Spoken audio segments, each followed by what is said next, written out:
Chapter 824. Yin Tianyu caught a clue.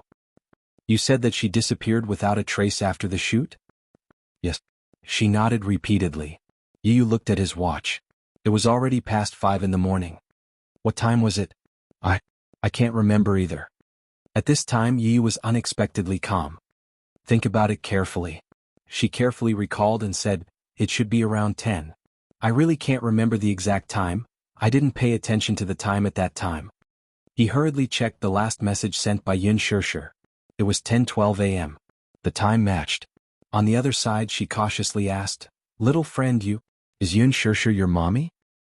Yes, he replied abruptly. Where are you now? Is it convenient for you to pick me up? She looked out the window. It was already late at night. She was a little worried and doubtful of this child, so she said, Why don't we call the police first? Auntie, the police only filed a case after losing contact with her for 48 hours. Although we can still call the police now, it's already so late. How efficient do you think the police will be? Yu seriously reminded her. Mushi was stunned by his calm analysis. This child. His rationality had completely overturned her worldview. How old was this child? Judging from his voice, he was no more than 6 or 7 years old. Were children nowadays so smart? He even knew the conditions for the police to file a case? Auntie, I'm very worried about my mommy, but I'm the only one at home now. It's inconvenient for me to go out, so I can only trouble you. Okay. Then your house is Shandy Walk. I'll wait for you at the entrance. Okay. She hung up the phone, changed her clothes and left with her car keys. Her apartment was only a 10-minute drive away from Shandy Walk. Soon she arrived at the entrance of Shandy Walk. She sat in the car and was curiously looking at the entrance when a light knock came from the car door. The sudden movement startled her. She immediately looked over and saw a little munchkin wearing a white shirt and a small suit with suspenders. He was carrying a small backpack and standing at the car door. Surprised, she quickly unlocked the car door. Then, she watched helplessly as the handsome and delicate little boy nervously climbed into the car. His posture was as light as a cat. He quickly closed the door and fastened his seatbelt skillfully. Then he looked at her. Let's go to the set. Her assistant. Could she say that she was frightened? She had never seen a child who was still so calm even after his mommy was gone. She looked at him carefully. The child was only about 6 or 7 years old. He was so tender that it seemed as if milk could drip out of him. He had a handsome and pleasant little face and exquisite facial features. His eyebrows were indeed very similar to Yun Shishir's. Did Shishir really have a child?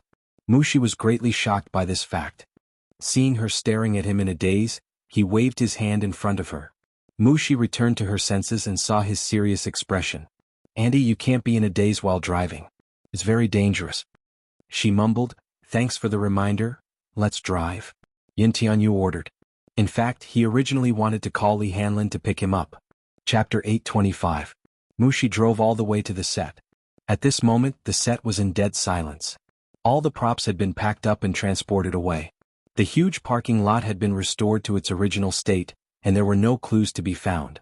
Yun Tianyu searched the set for a while but did not find anything. She stared blankly at his calm and rational face. She could not tell that he was only 6 or 7 years old. Were children nowadays so precocious? Yun Tianyu walked up to her and asked, Mommy sent me a message before I lost contact with her. It was around 10 p.m. Where did she go at that time? Hotel. Yes. She was drenched, so I let her take a shower in the hotel. Hotel? He could not help feeling suspicious. Yes. She explained, our production team booked a room in the hotel next door. It's usually for artistes to rest. Shishir's room was on the 10th floor. Yu asked, Won't we know Mommy's whereabouts if we go to the hotel to check the surveillance footage? His words woke her up from her daze. She smacked her head. All right. Why didn't I think of that before? Yu secretly gave her a look of disdain. Because she was stupid. Of course he could only criticize her inwardly. He did not show any contempt for her IQ on his face and only asked, Can you bring me to the hotel then? Okay. She squatted down and wanted to carry him. Yun Tianyu said, I'll walk by myself. Mushi, she wondered if this child had non-human genes. Usually, children would be afraid of walking at night. Did he want to be carried? He did not want to be carried. His face seemed to be full of disdain. She wanted to cry but had no tears. The two rushed to the hotel. The moment they entered, Yun Tianyu started looking around. This hotel was not ordinary rundown. This production team was really stingy. She explained that the production team was controlling the budget, so they did not stay in a high-end hotel. Yun Tianyu did not show it on his face, but he was doubtful inside. Did he not invest a sum of money? Tens of millions. Did a dog eat it? Excluding the remuneration of the stars, the cost of a youth movie was very low compared to those commercial blockbusters that required special effects. Moreover, Leji was not the only investor. Huan Yu had other investors plus advertising placements, yet they were still staying in such a shabby hotel? Or could it be that the money he had invested had gone missing? Mu Shi walked to the front desk and saw that the receptionist had already fallen asleep. She called out a few times, but there was no response. Yu walked over and kicked a stool. The receptionist woke up with a start. Looking around, he saw a handsome little boy standing in front of him, looking at him with disdain. Immediately he said angrily, Where did this kid come from? Auntie, are you awake? Yu said coldly, but his words were shocking. The young 29-year-old receptionist was petrified when she heard him call her Auntie. Mu Shi was dumbfounded by his simple and crude method. This child, who did he look like? Right, she had just thought of a question that needed to be investigated. If this was really Shirshir's child, then who was the father of this child? She kept feeling that when she saw his face, a vague image of a man's face suddenly appeared in her mind, but she couldn't remember who it was. Now is not the time to pursue this matter. Chapter 826. She then asked, Receptionist, where is the hotel's surveillance room? Can we take a look at the footage? The receptionist was stunned. She then yawned and sized her up warily. You are?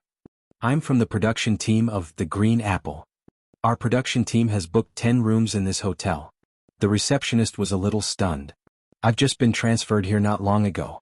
I heard that a production team has booked this hotel, but why do you want to see the footage? It's an emergency, of course. An artiste from the production team went missing after entering the hotel. Her phone can't be reached and she disappeared after entering the hotel, so we want to take a look at the footage. The receptionist rubbed her sleepy eyes and apologized. I'm sorry. If someone from the production team goes missing, shouldn't we call the police directly? Call the police? That's right. May I ask how long has she been missing? Since 10 o'clock until now. Call the police then. Yu said, even if we call the police, we'll only take a statement and file the case 48 hours later. Mu Shi nervously said, actually, given the current situation, we don't need the police to make an appearance. We just need to know where she went after entering the hotel. It's like this. The receptionist explained seriously with a frown. If the police don't make an appearance, we don't have the right to access the footage, the receptionist said truthfully. Why? We don't have the authority, the receptionist said. Some time ago, a client's laptop and some belongings were stolen from the hotel. He also requested for the footage to be removed. In the end, the police had to intervene to get the footage. Yu furrowed his brows. This hotel's service attitude was really worrisome. Mu Shi had already gone to the side to call the police. In the end, the police replied that there were not many officers on night duty at the police station. 2 of them were taking statements and could not respond to the call in time. They also said that if the person was missing, it was recommended to call the police 12 hours later or wait until after 8 a.m. for the police to send someone to understand the situation. After hanging up the call, Yu asked about the situation and she told him the truth. What should we do? She asked anxiously, subconsciously asking for his opinion. Even she did not realize that an adult like her was seriously asking a child for advice. Yu's pink lips slightly pursed. Then he thought of something and took out his phone to dial a number. The phone rang for a long time before it was picked up. He said, Daddy, I'm at Hao Tai Hotel now. There's an emergency. Come over. Mu Shi stared dumbfoundedly at him as he calmly hung up the phone. Her mind was in a mess. She could see the anxiety and nervousness in the child's eyes. Even though he was anxious, the calmness he showed was admirable. 10 minutes later, a sports car stopped at the entrance of the hotel.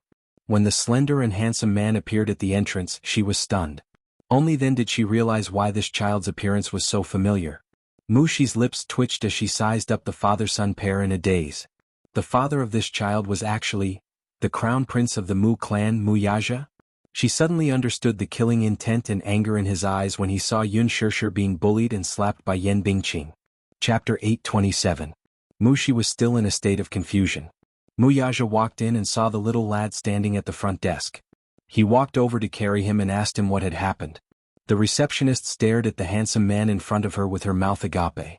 Even though Muyaja had rushed out in a hurry and was only wearing a casual shirt, she could still feel his innate elegance and nobility. Come to think of it, this man's identity must be either rich or noble, with an extraordinary background. He was tall and had an extraordinary aura. Just by standing there, his aura permeated every inch of the room, making the large space seem extremely narrow and small. While Mushi was still in a daze, Yu had already recounted what had happened to him in a very short time. Muyaja's eyes turned cold. When did she disappear? Yu said, Mommy's last reply was at 10:12 p.m. When I called her at 10:30 p.m. I couldn't get through.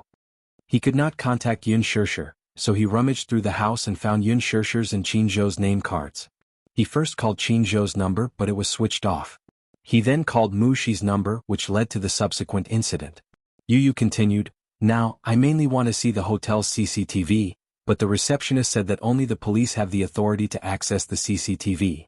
Muyaja's cold gaze landed on the receptionist. The receptionist trembled under his glare and hurriedly explained, Sir, this is the hotel's rule. I really can't make the decision. If you're not the police, you can't access the CCTV. Have you called the police? Yes, but the police said that they will only arrive in the morning. Muyaja narrowed his eyes and carried Yu to a corner. He made a call and gave a few brief instructions. She did not know what he said, but soon 3 police cars arrived in a hurry. What happened next left her dumbfounded. 4 to 5 men in police uniforms alighted. It was the police chief, Chen Wei, who had hurriedly led a team here. When he walked through the door, he saw a tall man standing in the hall. He immediately bowed and walked forward with a flattering and respectful smile on his face. It was worlds apart from Mushi's impression of a policeman who did not like to smile. Chen Wei walked up to Muyaja and bowed slightly, saying in an extremely respectful tone, Hello, Xiao Mu. Hello. I didn't know it was you, so I've neglected you. Please don't take it to heart. Muyaja remained expressionless and did not speak. Son. Is? Muyaja did not fall for his trick, though. His voice was so cold that it made one's scalp tingle. I think we can skip the pleasantries. Business is more important, isn't it? This time it was cold, dignified, and extremely intimidating. He stood there without any expression on his face, but he still exuded an aura of authority. Muyaja's name was known by everyone in the capital. It was just that very few people had the honor of seeing his face in person. This was Chen Wei's first time seeing him. Previously he had only heard of his name. Now that he saw him in person he was greatly shocked. Tall, handsome, and dignified just like the rumor said, he was a dragon among men. Chapter 828. Muyaja said, I want to take a look at this hotel's CCTV, but the hotel said that they don't have the authority to do so without the involvement of the police. Chen Wei nodded repeatedly. Sir, you want to take a look at the CCTV, right? Leave it to me, I'll arrange it right away. With that, he straightened his face and walked to the front desk, putting on a dignified look that a bureau chief should have. Mu Shi, who was standing at the side, could not help but feel a little depressed. It was no wonder that people were so unscrupulous when it came to power and fame. Thinking about it, she had stood before the front desk and pleaded with them in every possible way, but the receptionist had rejected her several times. She even called the police but no one came. What about now? To put it bluntly, it was just that she did not have enough face. At this time, the receptionist had already called the lobby manager on duty and invited him over. With the bureau chief here, the rest of the matter was naturally much easier to handle. The CCTV room was on the 2nd floor, so a group of people crowded around Muyaja as they walked to the elevator. When they passed by the elevator, the receptionist saw that there was no response from one of the elevators and muttered, Is this elevator broken? Broken? Why is it broken? The lobby manager's face turned ugly. He immediately went forward to test it and it was indeed broken. Get someone to fix it this morning. Yu frowned and suddenly asked, Could it be that Mommy is trapped in the elevator? Mushi was startled and was stunned. That seemed to be a possibility. Think about it, Mommy's phone can't be reached no matter what. Usually there's no signal only in the elevator. Yu calmly analyzed the situation. At the side, the lobby manager's face turned ugly. How is that possible? If someone is trapped in the elevator, there are people on duty 24 hours a day in the CCTV room. They'll definitely discover it immediately. Maybe the person on duty in the CCTV room is dozing off like the receptionist. Yu retorted. The receptionist blushed. The lobby manager glared at her fiercely but still tried to salvage the situation. That can't be. Let's go to the CCTV room to take a look. We'll know. However, when the group reached the CCTV room's entrance, they saw 4 security guards playing cards in a corner with glowing faces. Rather than calling it a game of cards, it was more appropriate to call it gambling. The lobby manager was furious and scolded, "It's working hours now. What are you all doing?" The 4 of them were shocked. When they turned around, they saw the imposing and magnificent group. They stood up trembling with fear and awkwardly tried to smooth things over. The lobby manager still wanted to reprimand him, but Mu Yaja glanced at him. Chen Wei immediately understood and hurriedly said, "Don't waste time. Finding the person is more important." To the computer room. The computer room was very small and filled with machines. Hence, with Chen Wei and Mu Shi following behind, Mu Yaja carried Yu Yu in. As soon as she walked in, Yu Yu glanced at the screens and suddenly turned pale with fright. She pointed at one of the screens and said, "It's Mommy." Everyone looked in the direction she was pointing and saw Gu Xingze hugging Yun Shishir in the narrow elevator on the screen. The 2 were curled up in a corner. Yun Shishir seemed to be in a bad state. Even though the CCTV footage was a little blurry, one could still see her dispirited and listless look. Mu Yaja's heart skipped a beat. He walked to the front of the CCTV screen and pursed his lips into a cold line. His cold gaze swept behind him. His gaze was cold and intimidating. Chapter 829. Xingze is here too. Mu Shi let out a yelp of surprise and went over to take a look. She too saw Yun Shishir's body curled up in the blanket as she shivered. Her heart ached for her. Oh gosh. She got caught in the rain and was trapped in the elevator for so long. I wonder if she'll catch a cold. With that, she glared at the lobby manager angrily. Tears were about to fall from her eyes. What's wrong with your hotel? The front desk is dozing off, and there's no one watching over the surveillance room. Even the security guards are playing cards. She's been trapped in the elevator for so long and you don't even know. If anything happens to her, can you bear the responsibility? I'm sorry. The lobby manager apologized profusely, full of regret. Mu Yaja ordered, "What are you waiting for? Hurry and contact the rescue team." Yes, sir. The lobby manager hurriedly contacted the rescue team. Yu Yu's little hand touched the screen. The love in her eyes was almost overflowing. Mommy? Mu Yaja was still angry. He stood in front of the surveillance screen and watched Gu Xingze hugging Yun Shishir tightly. His eyes suddenly narrowed dangerously. Mu Shi was good at reading people's expressions. Seeing the coldness on his face, she immediately explained, "Xingze must be afraid that Shishir will catch a cold, so he's hugging her." It's useless to say all this now. Saving people is more important. Yu Yu calmly said from the side. Mu Shi was secretly surprised and could not help but be impressed by this child's maturity and composure. By the time the rescue team and the fire department arrived, it was already dawn. The ambulance also hurried over. However, it was unknown who leaked the news, but the media caught wind of it. When they heard that Gu Xingze and Yun Shishir were trapped in the elevator, they all squatted at the hotel's entrance to create headlines. Chen Wei immediately called for the police to prevent these reporters from interfering with the rescue. The maintenance staff of the elevator began to investigate the location of the elevator.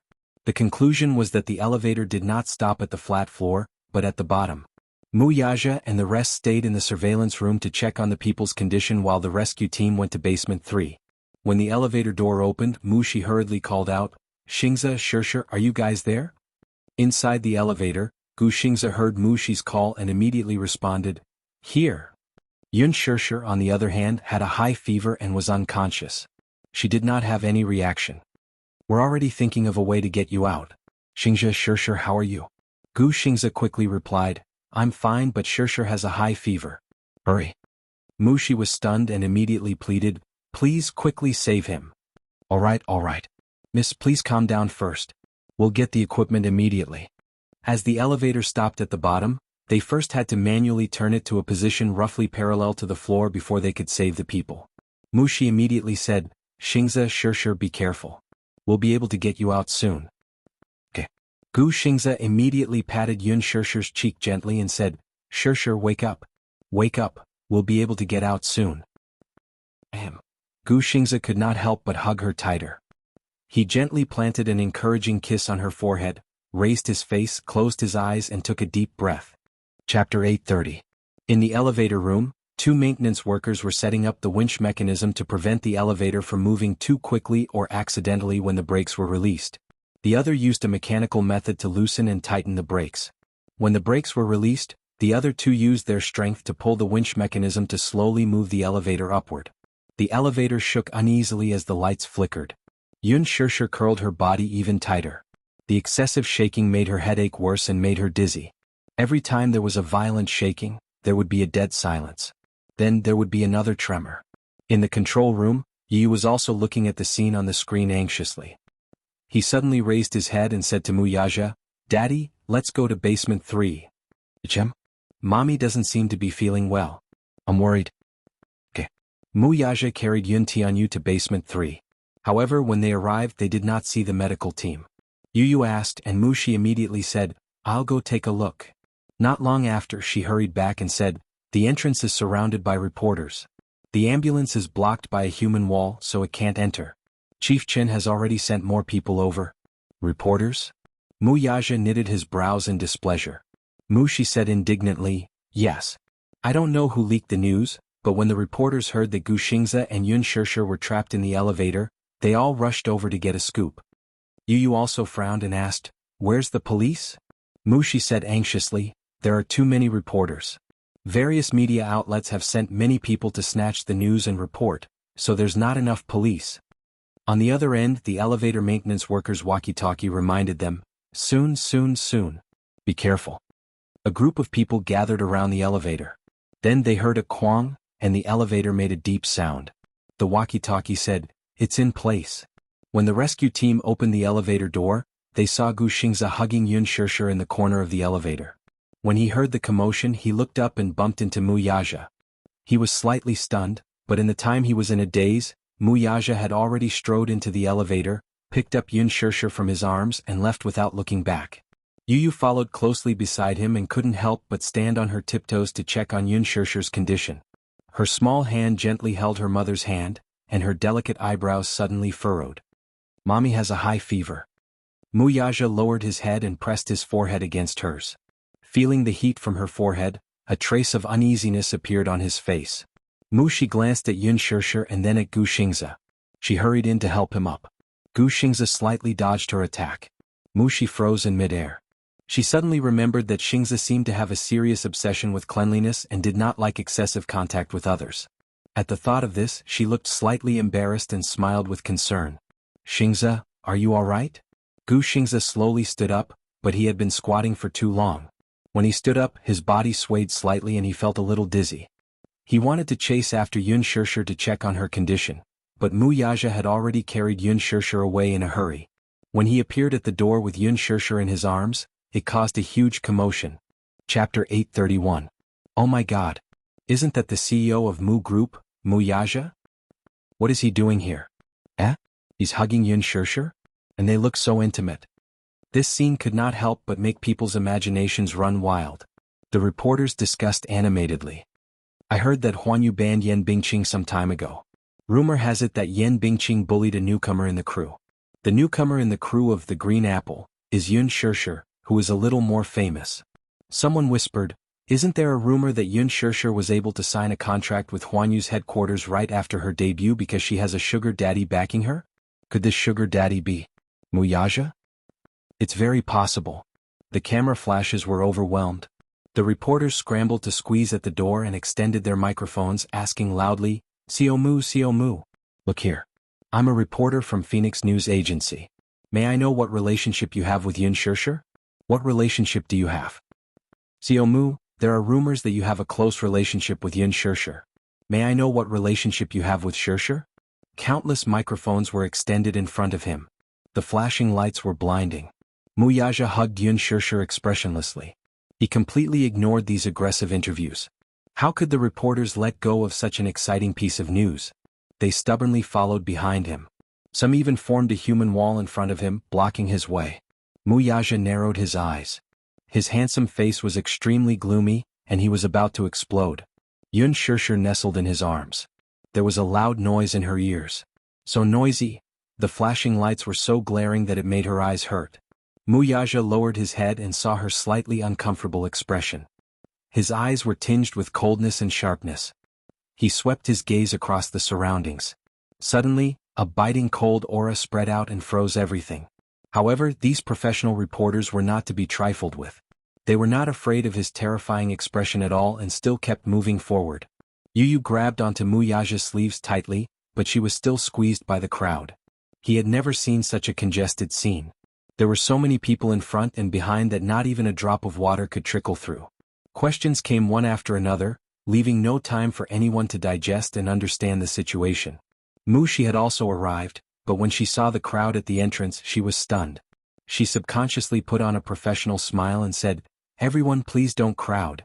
Please be careful and don't crowd the entrance, okay? The situation is critical now. Everyone, please make way. Please don't block the entrance, okay?"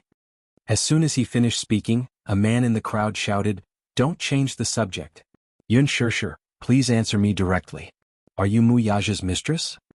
The sharp question caused the crowd to quiet down immediately. When Mushi heard this, the smile on her face froze. She stood rooted to the ground for a moment until the smile on her lips gradually turned cold. Yu's little face turned even paler. Even though he was young, he understood what the word mistress meant. Mistress. This was a blatant insult. The harsh question caused an uproar in the crowd. That man continued to press on. "Chairman Mu, does silence mean that you're admitting it?" After a moment of silence, the crowd burst into another round of questioning. Chapter 832. If the rumors are true, does that mean that you're a third party in your relationship with Muyaja? Yun Shishir, I heard that you were adopted from Xingda Welfare Institute. Is that true? The director of Xingda Welfare Institute, Luo Hanjin, was arrested for child molestation. The news said that many children in the Welfare Institute were victims. Have you ever been sexually assaulted? Yun Shishir's eyelashes trembled slightly. She looked down and closed her eyes tightly. Her lips were stiff and her face was pale. The harsh voices echoed in her ears. The unbearable questions were asked again and again, but they were so sharp in the noisy world. Yu stood there in a daze as if she had been petrified. She did not move. The flashes kept flashing in front of her eyes. Gradually her vision went blank. Mommy is not a third party. What are these people talking about? Muyaja stood silently at the same spot and did not move an inch. His cold gaze swept across the crowd as his fists clenched tightly.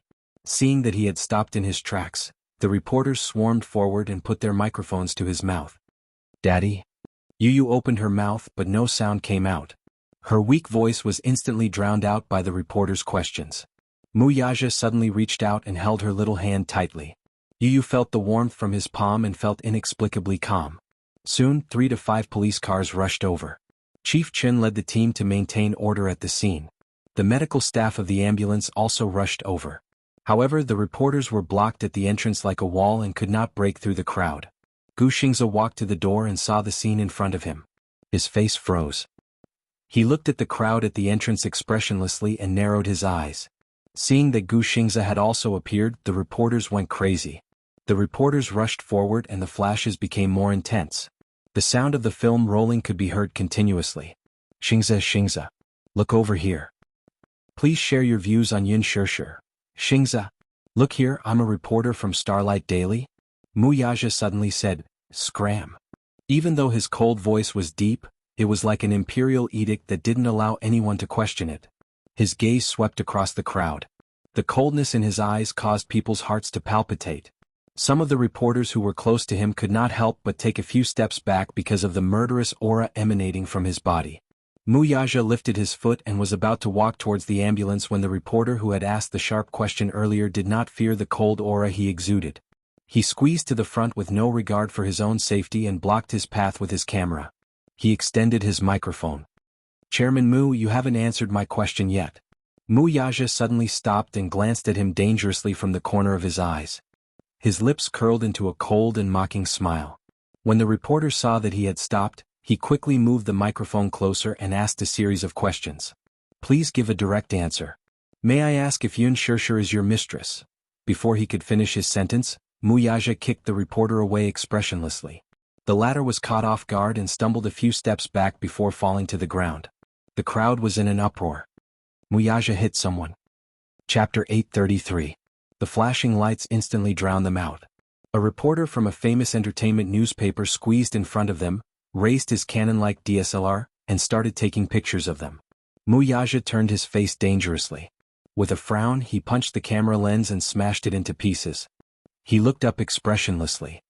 His aura was as cold as ice as he said coldly, "Shut up." The atmosphere quieted down. An eerie silence. Everyone froze on the spot. Time seemed to have stopped. Wuxia said in a low voice, "Move aside." As soon as he said that, everyone looked at each other and cowered. No one dared to step forward and obediently opened up a path. Yun Shishir was hurriedly sent to the hospital. Preliminary diagnosis showed that she did not have any external injuries.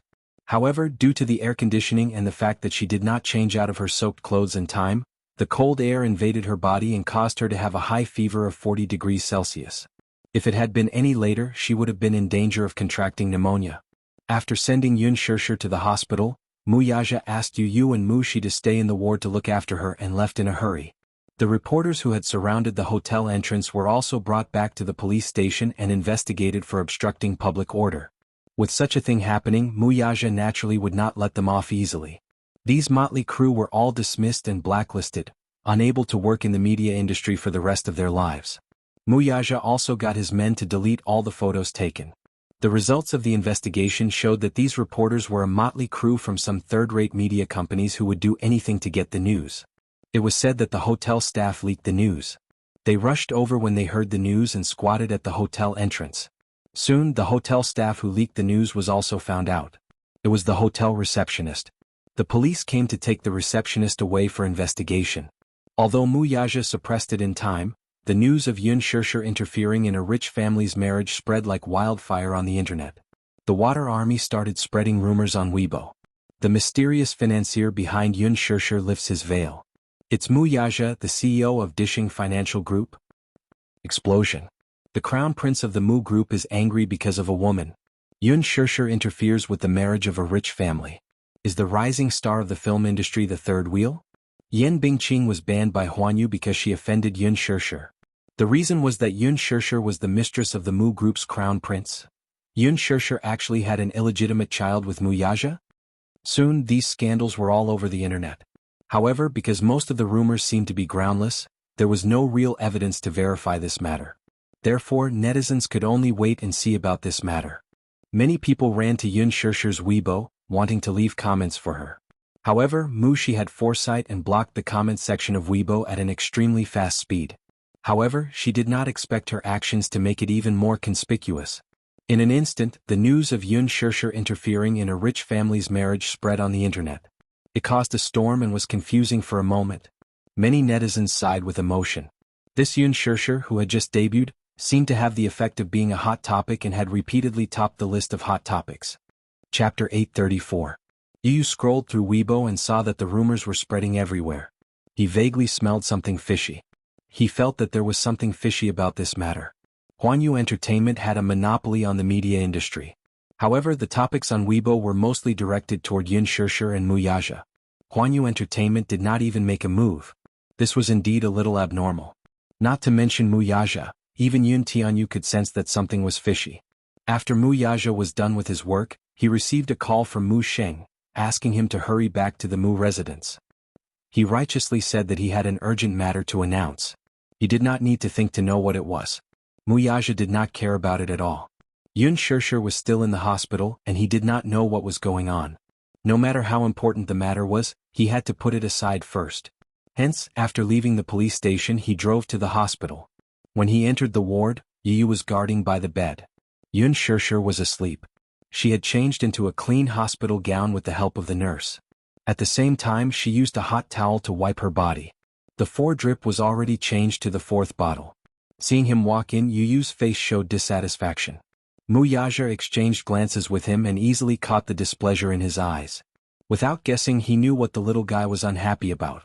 He was different from other children and matured at a young age. Hence, when he was surrounded by reporters at the hotel entrance, those sharp words hurt both Yun Shishir and him. "You're here." Yu glanced at him, his expression a little cold. "Have you settled everything?" "Yes, I have." Wuxia walked to the bedside and reached out to check the temperature of her forehead. After 3 bottles of 4 drip, the temperature had dropped, but the fever was still not completely gone.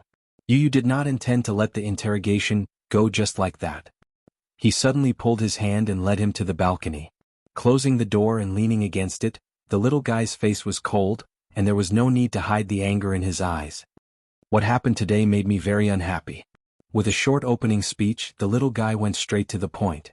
I know that some media reporters are very unscrupulous and that we shouldn't bother with their sharp and tricky questions. I also know that mommy will have to face some rumors when she enters the entertainment industry, which is a place of trouble.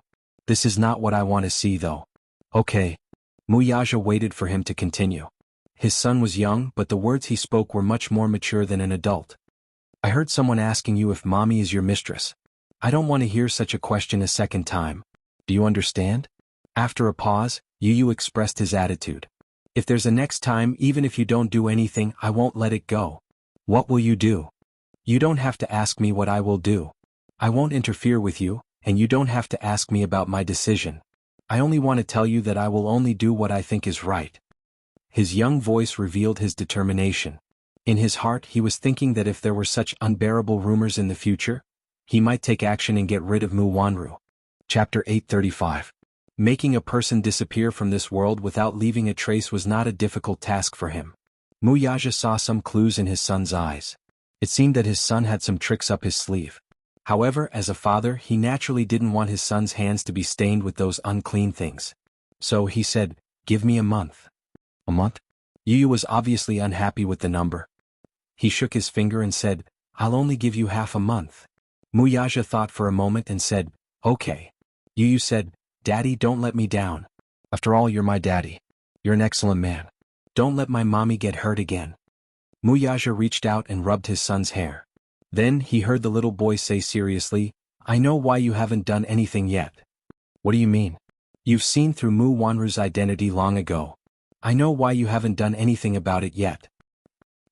Muyaja was surprised. He squatted down and looked into his son's eyes. "Tell me what's the reason." "You're waiting for the right time." Yu pointed out briefly, "Mu Wanru is so weak that she can't even withstand a single blow. She must have some power behind her since she could stay in the Mu family for so long. You haven't done anything yet because you want to lure the snake out of its hole. Isn't that right?" Muyaja's face froze. He said, "The Mu family is a big family. Many people in the family are eyeing the position of the successor. Naturally, you have to clean up those who want to seize power to stabilize the family's morale." He changed the topic. "But how do you know?" "I'm not telling you." Yu kept him in suspense. He looked at the sky and said, "I'll only tell you that I've planted spies in the Mu family." Muyaja narrowed his eyes slightly. "Spies?" "Yes." "How long ago?" "It wasn't long ago, but we managed to obtain some reliable information. I only want to remind you that Mu Wanru and that person have already made their move. Over the past few days, Mu Wanru has taken advantage of her position to plant that person's men into the consortium's headquarters. I'm afraid she's going to do something secretly." Mu Wanru was the human resources director of Dishing Financial Group.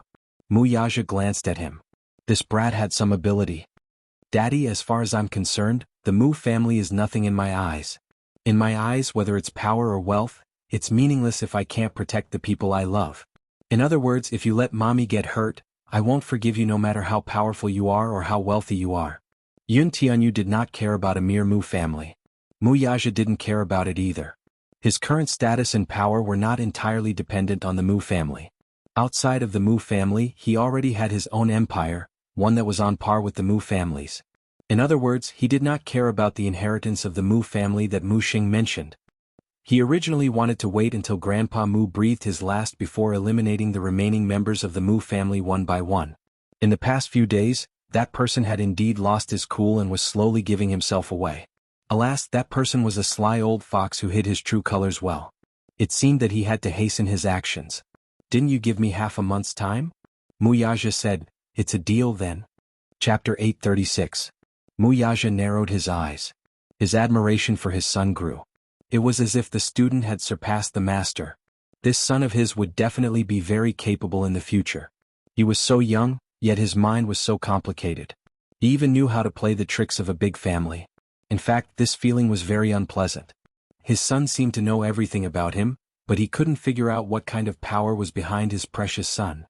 "Stay at the hospital and accompany mommy. I'm going back to the Mu residence." Muyaja gave a few more instructions before leaving in a hurry. On the way back, he received a call from his grandfather, urging him to go home. He said that he had something important to announce. The important matter he was talking about was probably his engagement with Mu Wanru. These few days, the Muse had received news that Mu Sheng's health was deteriorating, and his situation was getting worse. It was as if he knew that he did not have much time left and was about to die. He started to worry about his marriage with Mu Wanru and started to make arrangements for it. It was said that Grandpa Mu planned to hold the wedding within this month as soon as possible. He did not return to the Mu residence these few days, and Xiao Yichen was arranged to stay in the condominium beside Dishing Financial Group. When he returned to the Mu residence, Mu Sheng saw him without batting an eyelid. Mu Wanru, on the other hand, was beside Mu Sheng. She kept her head down and secretly observed his expression from time to time. Mu Yaja glanced at her and happened to catch her secretly looking at him. His gaze was cold and deep. It was as sharp as a sword covered in snow, and it made her panic. She felt that no matter what she did, she could not escape his eyes. When Mu Yaja sat down, Grandpa Mu did not make any small talk. Instead, he went straight to the point. "When do you plan to set the wedding date?" His question left no room for negotiation. Before Mu Yaja could say anything, Grandpa Mu said unhappily, "Wanru is pregnant. Don't delay the wedding any longer. When the dust settles on your wedding date, Grandpa's heart will also be at ease. Aja, I don't care what you do outside, but you're not young anymore. It's time to settle down and start a family. Grandpa's only wish now is to see you marry Wanru. Only then can Wanru truly be considered a member of the Mu family. If Grandpa's body allows it, I'd like to see your child being born again. You've never disobeyed your grandfather. Grandfather's body may not be able to hold on for much longer. Stop fooling around. At least, fulfill Grandfather's last wish." His words were sincere. For him, Mu Wanru was only a member of the Mu family when she married into the family. He wholeheartedly wanted to give Mu Wanru a proper status as the young mistress of the Mu family. Mu Yaja looked up, his expression as cold as ice. Seeing his cold expression, Mu Sheng suddenly added, "If you really like that woman, it's not impossible. You can marry her as a concubine too." "That woman is called Yun Shishir?" Mu Sheng's eyes narrowed slightly. She should be a woman with some tricks up her sleeve. That was what he thought. After all, Mu Yaja had never had a woman by his side all these years. This lad seemed to be very cold when it came to women. However, Yun Shishir was the first woman by his side. Chapter 837. This Yun Shishir was definitely not simple. Mu Wanru, who was standing at the side, looked surprised. Mu Sheng actually relented and allowed Yun Shishir to marry into the family as a concubine? She found it hard to believe. However, in fact, in the Mu family, only the head of the Mu family had such a privilege. Take Mu Sheng for example. Other than his first wife, there were also his second and third wives. Although the three women were constantly fighting under the same roof, they appeared to be very harmonious on the surface. Other than that, Mu Sheng also had a few concubines outside. In ancient times, a concubine was a concubine. In fact, as a concubine in the Mu family, other than having a lower status than the first wife, there was no difference in other aspects. The only difference was that the few wives were legally married, while the concubines could not hold a wedding ceremony and could only marry into the family directly. After all, monogamy was now practiced. Even if the Mu family was rich for 100 years, some things could not be too ostentatious. However, allowing Yun Shishir to marry into the family as a concubine was already the biggest concession he could make. After all, Grandpa Mu hated Yun Shishir from the bottom of his heart. After all, for so long, no one could make Mu Yaja go against his wishes. Yun Shishir, however, did it. Naturally, he hated her to the core. Mu Yaja merely chuckled when he heard that. His eyes were calm and unruffled, and no one knew what he meant by that. However, since Mu Sheng had already made his intentions clear, he intended to make a proper decision on this matter this time. "Grandpa, I remember that when I was still young, you arranged a marriage for me, right?" Mu Yaja looked at him as he said this. His interruption was so sudden that Mu Sheng did not react in time. "Don't you remember?" Mu Yaja paused for a moment before saying casually, "Although I was young, my mother told me that you arranged a marriage for me.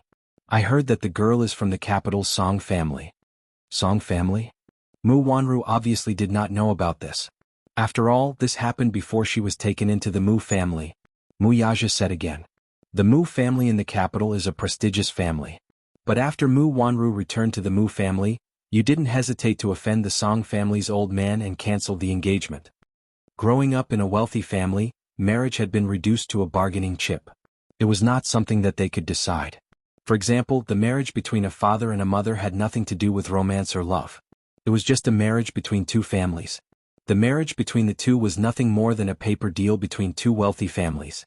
What puzzled him, however, was that, after Mu Wanru's return, Mu Xing resolutely called off the engagement between the two families. This made old Master Song very embarrassed. Mu Xing's face froze, but he did not say a word. Indeed, this did not seem to be his character. According to him, marriage was just a bargaining chip in exchange for fame, wealth, status, and power. Mu Wanru's mother, Mu Qingqing, was just a singer. She did not have any maternal power to speak of. Mu Sheng's insistence on letting Mu Wanru marry into the Mu family, even making her the main wife, was indeed beyond everyone's expectations. Mu Yaja's eyes turned cold. You keep saying that you want me to fulfill your wish. I just want to ask you what wish Grandpa wants me to fulfill by marrying this woman. Mu Xing sealed his mouth tightly, unable to say a word. Chapter 838. This grandfather of his was in his twilight years and did not have many days left to live. As he grew older, he no longer had that much ambition. Before he died, he only wanted to fulfill his unspoken wish.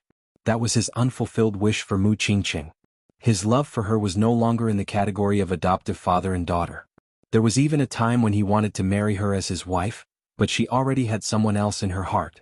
Alas, he had always been very possessive. How could he tolerate the woman he loved having someone else in her heart? Hence, there was a time when he wanted to force her to submit. Although she was a singer, her character was chaste, so how could she submit? In the end, she could not stand his perverted possessiveness and fled the Mu family with her pregnancy. The Muse sent out countless men to search for her. They could not wait to turn the capital upside down to catch her. However, when they finally found her, she was already a cold corpse. This car accident was laughable. If she had not been trying to avoid the men sent by the Muse, how could she have gotten into an accident? His heart was filled with self-blame and guilt. Feeling as if a knife was being twisted in his heart, he fell ill and was bedridden for a long time. In the end, this wish fell on Mu Wanru. Even if he could not marry her, at least he could let her daughter marry into the Mu family. This could be considered as fulfilling his wish. It was because of his perverted obsession that Mu Yaja did not bring Yun Shirshir back to the Mu family. He dared not imagine what crazy things his grandfather would do if he saw Yun Shirshir, who looked almost identical to her. Moreover, the Mu family was in turmoil with constant infighting. He had to tread carefully to get to where he was today. Therefore, he had been waiting for an opportunity to personally wipe out the traitors within the Mu family. Before that, he would not let Yun Shirshir take even half a step into this tiger's den. After a long silence, just as he was about to speak, Mu Yaja suddenly asked, "Grandpa, are you determined to make me marry this woman?" Mu Wanru bit her lower lip and gently rested her hand on his shoulder. Mu Sheng looked up and placed his withered hand on the back of her hand. He looked at Mu Yaja and said, "Grandpa, haven't you already taken a step back? If you have any woman you like outside, you can marry her and make her your concubine. As for Wanru, she must be the young madam of the Mu family. There is no room for discussion on this point." Since Grandpa said so, Mu Yaja suddenly said, "Then I'll do as grandfather says." His words gave the old man a shock. He originally thought that his grandson would still resist him, but he didn't expect him to agree so quickly. He had resisted so fiercely earlier. But now, instead, Mu Sheng felt that Mu Yaja's docile attitude was somewhat abnormal. Mu Wanru was also stunned. She did not expect Mu Yaja to agree to marry her. Mu Yaja did not look at them. He just casually took out a cigarette box and lit it. "Since it's Grandpa's wish, I won't fight for it anymore. Besides, you're already old. My only wish is for my marriage to be settled according to your wishes. Since Grandpa likes her, I'll marry her." Mu Sheng and Mu Wanru were completely dumbfounded.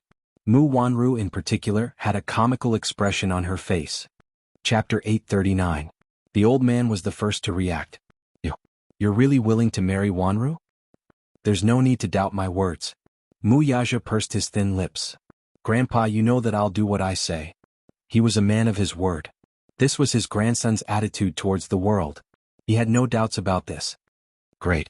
Overjoyed, he immediately said, "That's great. Since you're willing to marry Wanru, Grandpa is naturally happy." With that, he held Mu Wanru's hand tightly, unable to hide the joy on his face. "That's great.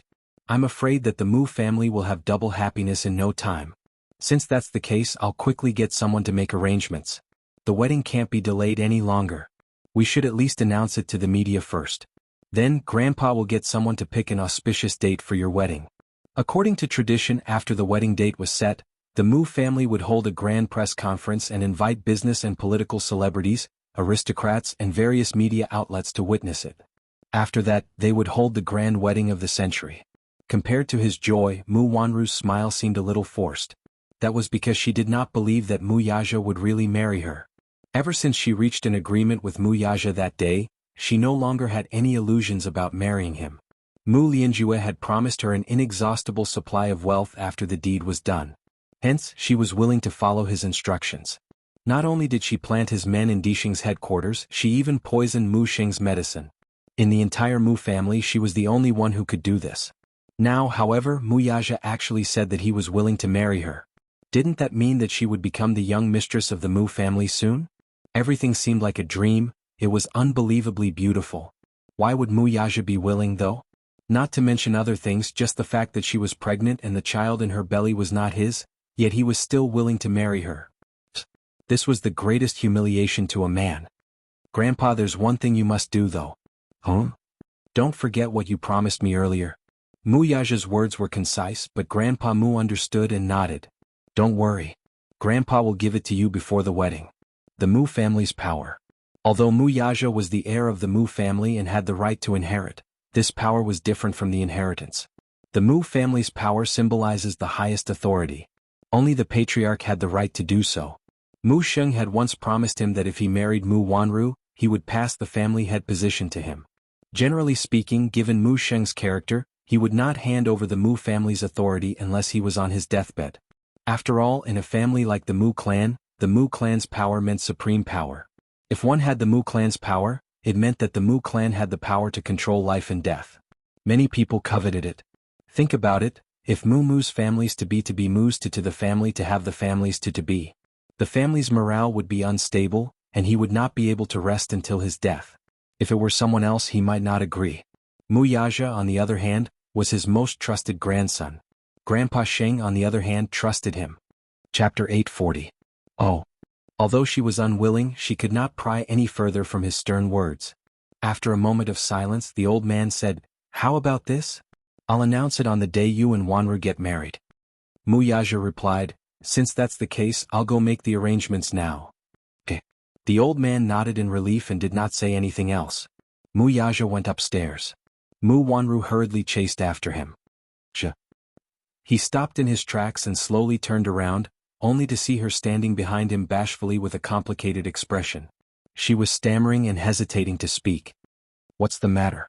Mu Yaja, are you really willing to marry me?" Mu Wanru asked hesitantly. Her eyes were filled with disbelief and even unconcealable suspicion. Mu Yaja glanced at her, but his eyes were cold and indifferent. Hearing her question, he raised a brow impatiently. Mu Wanru quickly explained, "I don't mean anything else. I'm just curious. After all, you said that you won't marry me. It's really surprising that you've changed your mind." "What's so surprising about that?" Mu Wanru laughed and said, "I'm just too happy, so happy that I'm still a little doubtful. I don't believe that you're really willing to marry me. I still feel like I'm living in a dream." Mu Yaja remained silent. Mu Wanru could not help feeling awkward, but she still wanted to clarify this matter. After all, the love she had for Mu Yaja was hard to let go. "If you marry me, then what about Yun Shirshir?" she asked carefully. Mu Yaja coldly replied, "You have no right to mention her." Mu Wanru's face was suddenly filled with disappointment. She said in shame, "Yes, I know. I know that it's already my greatest honor that you're willing to marry me. Other than that, I won't ask so much from you. But, if you really want to marry me, I swear I will learn how to be a qualified young mistress of the Mu Jia. But do you really not mind my past?" Her mind was in a mess. She always suspected that Mu Yaja didn't marry her for such a simple reason. Therefore, she wanted to find out more about it. After all, Mu Yaja was extremely shrewd. This man's thoughts were unpredictable. She couldn't figure it out no matter how hard she tried. She always felt that his decision wasn't that simple. Mind what? Mu Yaja's cold eyes fell on her body. "I married you because grandfather ordered me to. I don't want to disobey. As for the rest, you don't have to ask." Mu Wanru was shocked. Mu Yaja said, "Besides, you've always taken good care of grandpa no matter how big or small. Since it's grandpa's wish, then I will comply." "You married me, then do you like me? Even if it was just a little bit, It made her so happy that she couldn't control herself. But he coldly asked, "What does my marriage with you have to do with whether I like you or not?" Mu Wanru choked. "I know that you married me because of grandfather's order. It has nothing to do with romance or love. I also know that I let you down. But in the future I will try my best to play my role. It's good that you know." Mu Yaja finished and turned away. Mu Wanru, on the other hand, stood rooted to the spot. Her heart was in a mess.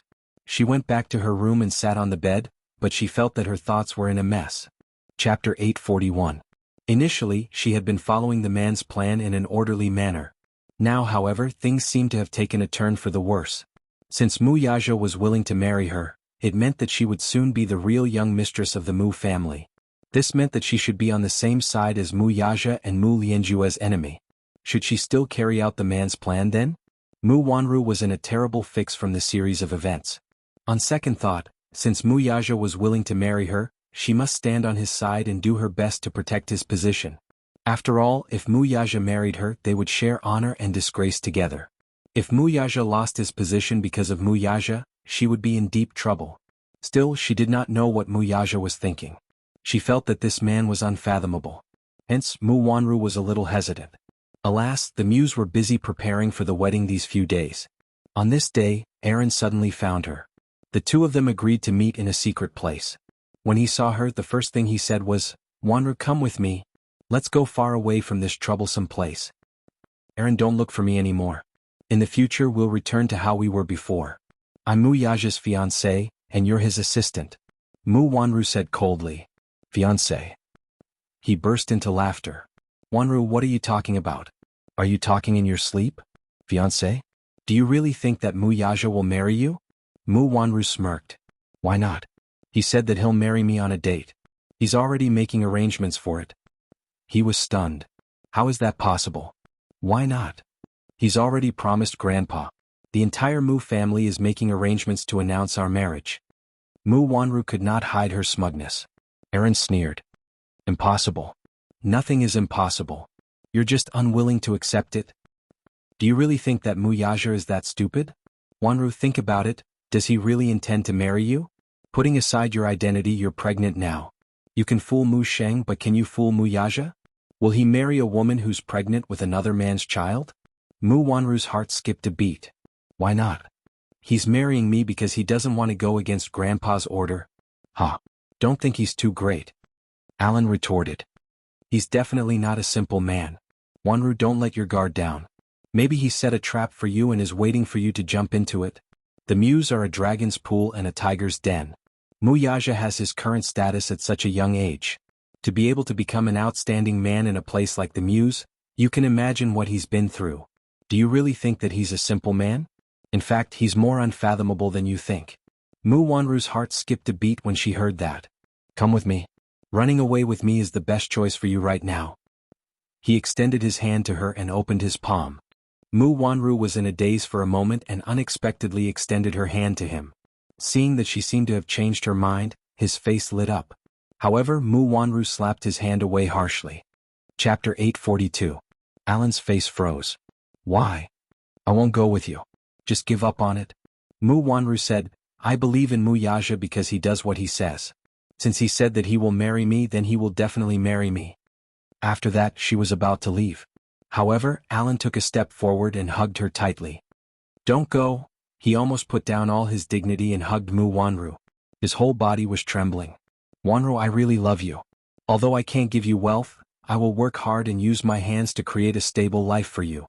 Wanru, I really love you. My heart has never changed. For you, I entered the Mu group. For you, I did so many evil things for you. But now you want to leave me. Wanru, is your heart so hard? Stop talking. So disgusting." Mu Wanru struggled to get out of his arms. However, Alan hugged her so tightly that she almost suffocated. She screamed hysterically, "Alan, I can't be with you. I was born as a member of the Mu family and I will die as a ghost of the Mu family. Just give up." Aaron was taken aback. While he was in a daze, Mu Wanru stepped on his foot harshly and left his embrace. She turned around and glared at him coldly and resolutely. "I don't like you at all. I never liked you. I've only been using you from the beginning to the end, do you know? I don't like you at all. Haven't you given up?" After shouting, she tried to calm down the anger in her chest. She tidied herself up and said to him, Alan, I've kept you until now because I care about your feelings for me. You'd better disappear from my sight now and never appear again. Otherwise, I won't let you go. Her words were unusually ruthless. In other words, if he still did not know his place, she would kill him and get rid of him to prevent future troubles.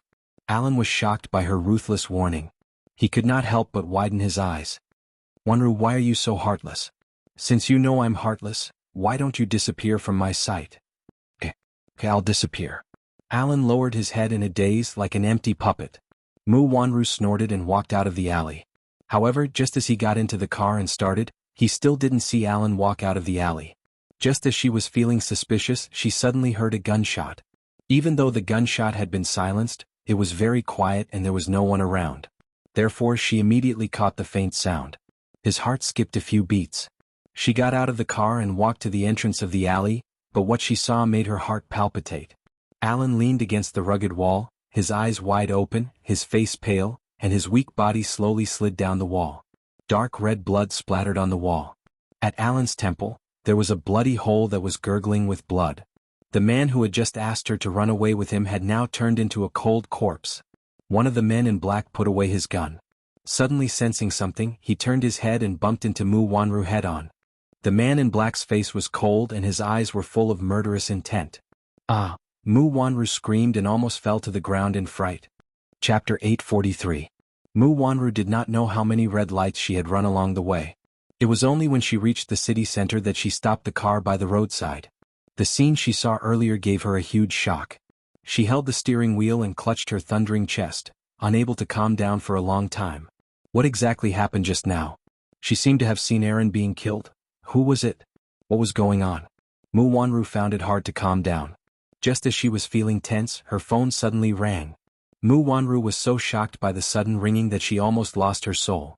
After forcing herself to calm down quickly, she picked up the phone with trembling hands.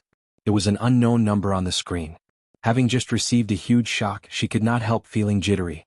It was only after a long while that she picked up the call. Hello? It's me. Mu Lianjue's gloomy voice came through. Mu Wanru inexplicably calmed down upon hearing his voice.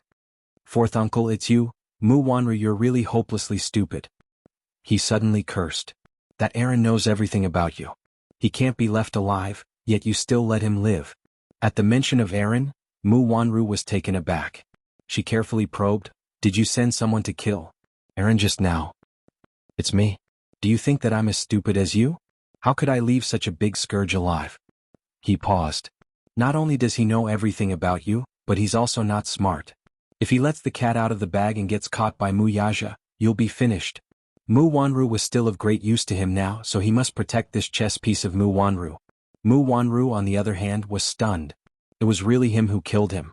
She tried hard to maintain a calm expression, but she was shocked once again by his ruthlessness.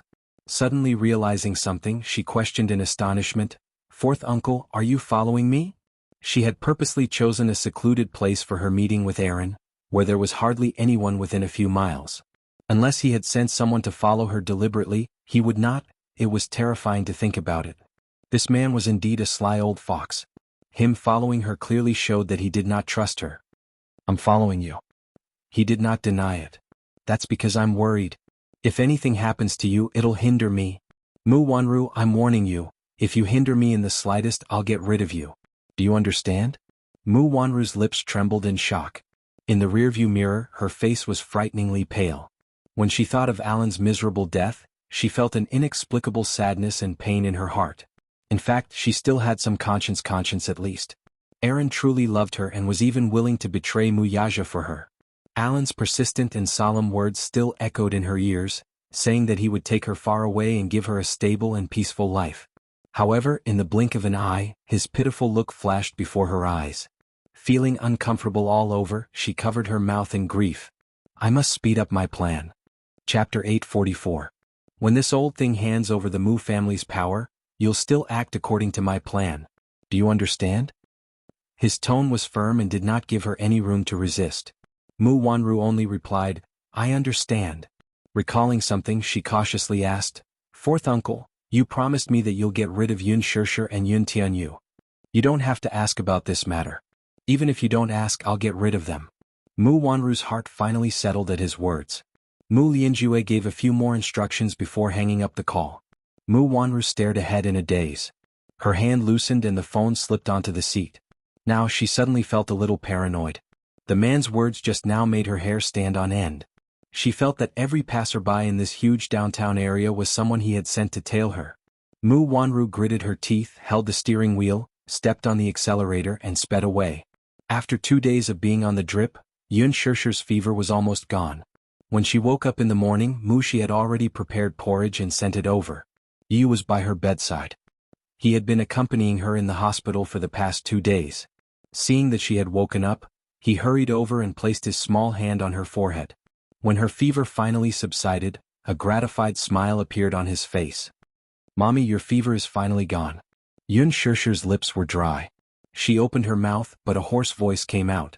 Yu hurriedly passed her a glass of water and raised the bed so that she could lean against it and sit up. Yun Shirshir drank a few mouthfuls of water, and the discomfort in her throat subsided a lot. She could not help but sigh. Fruits were really the source of life. It felt as if her mental strength had come alive. "Mommy, I really don't know what to do with you." Yu said helplessly, "You've been hospitalized twice in just a month. Are you having bad luck this year?" Yun Shirshir felt wronged and said, "Yeah. I'm so unlucky to have encountered an elevator malfunction." "How unlucky?" Yu pouted helplessly. Taking the porridge Mushi had cooked for him, he sat by the bed and fed her spoonful by spoonful.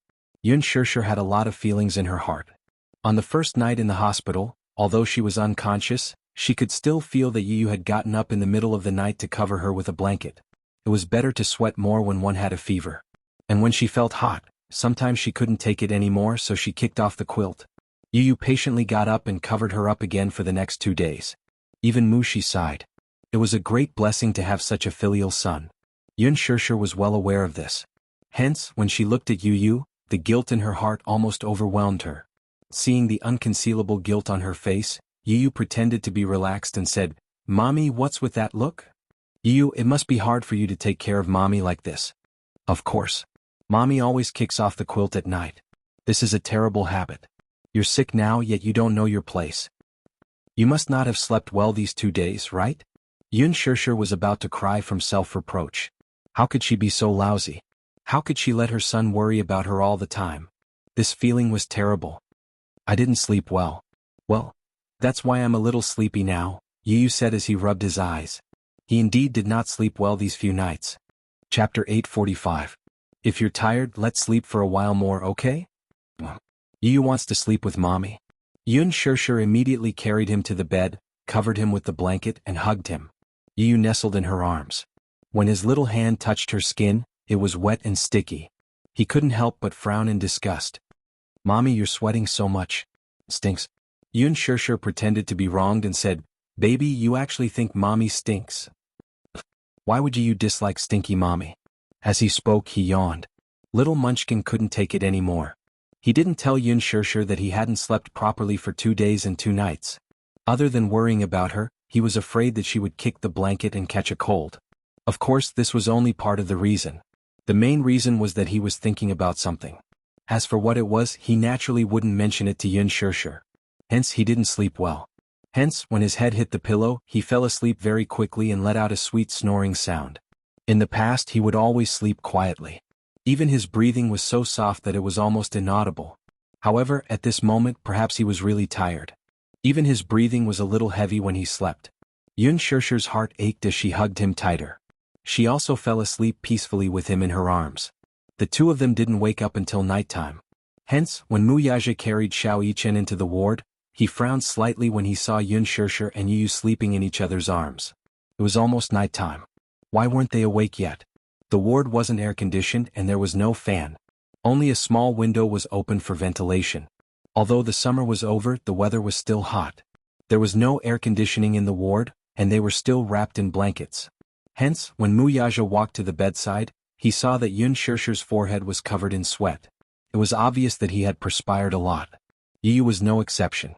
He was drenched in sweat, but even though it was so hot, the two of them were still in a deep sleep. Even when Xiao Yichen accidentally bumped into the bedpost and made quite a bit of noise, they did not wake up. He hadn't come over for the past few days.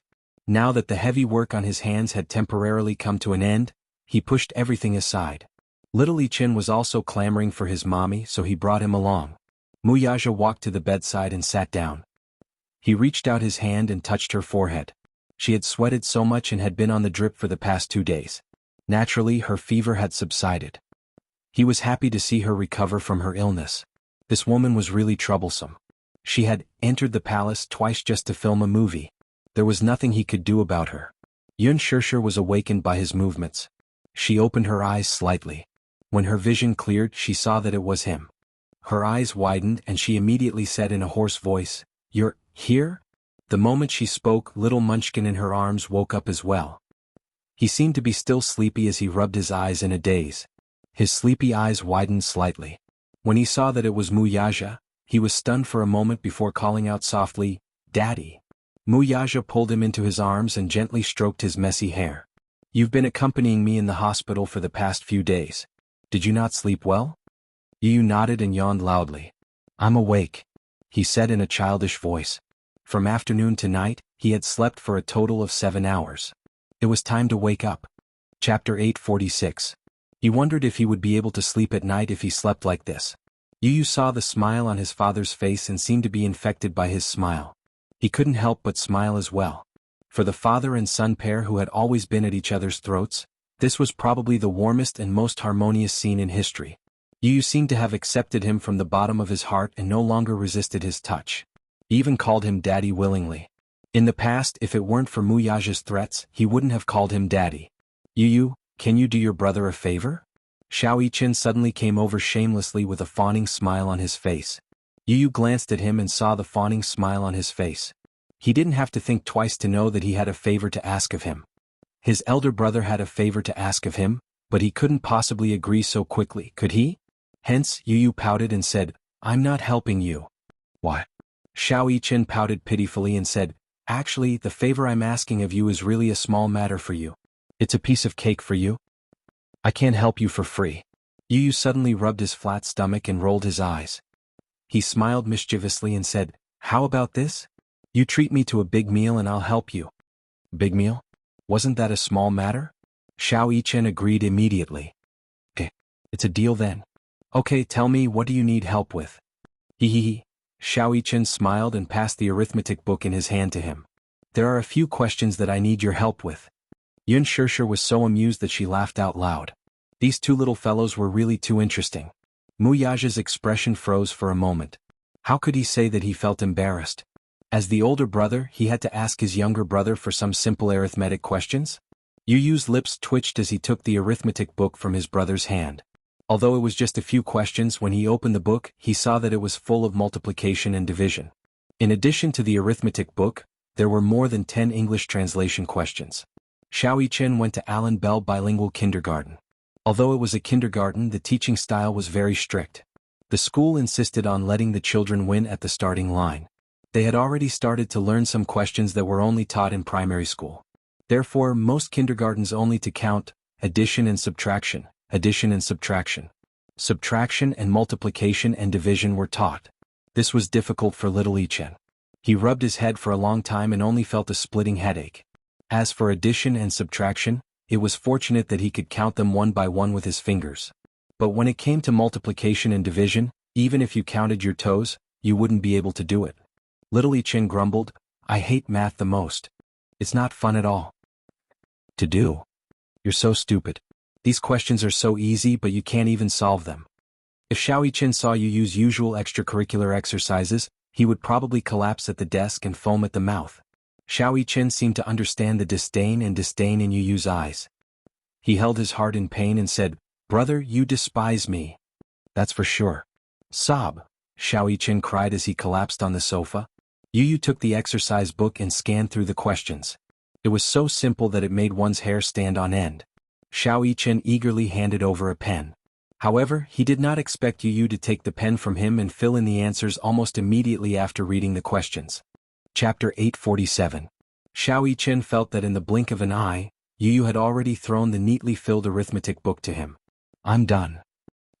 "You're so fast?" He was in disbelief. Yu answered matter-of-factly, "Of course. These questions are too easy."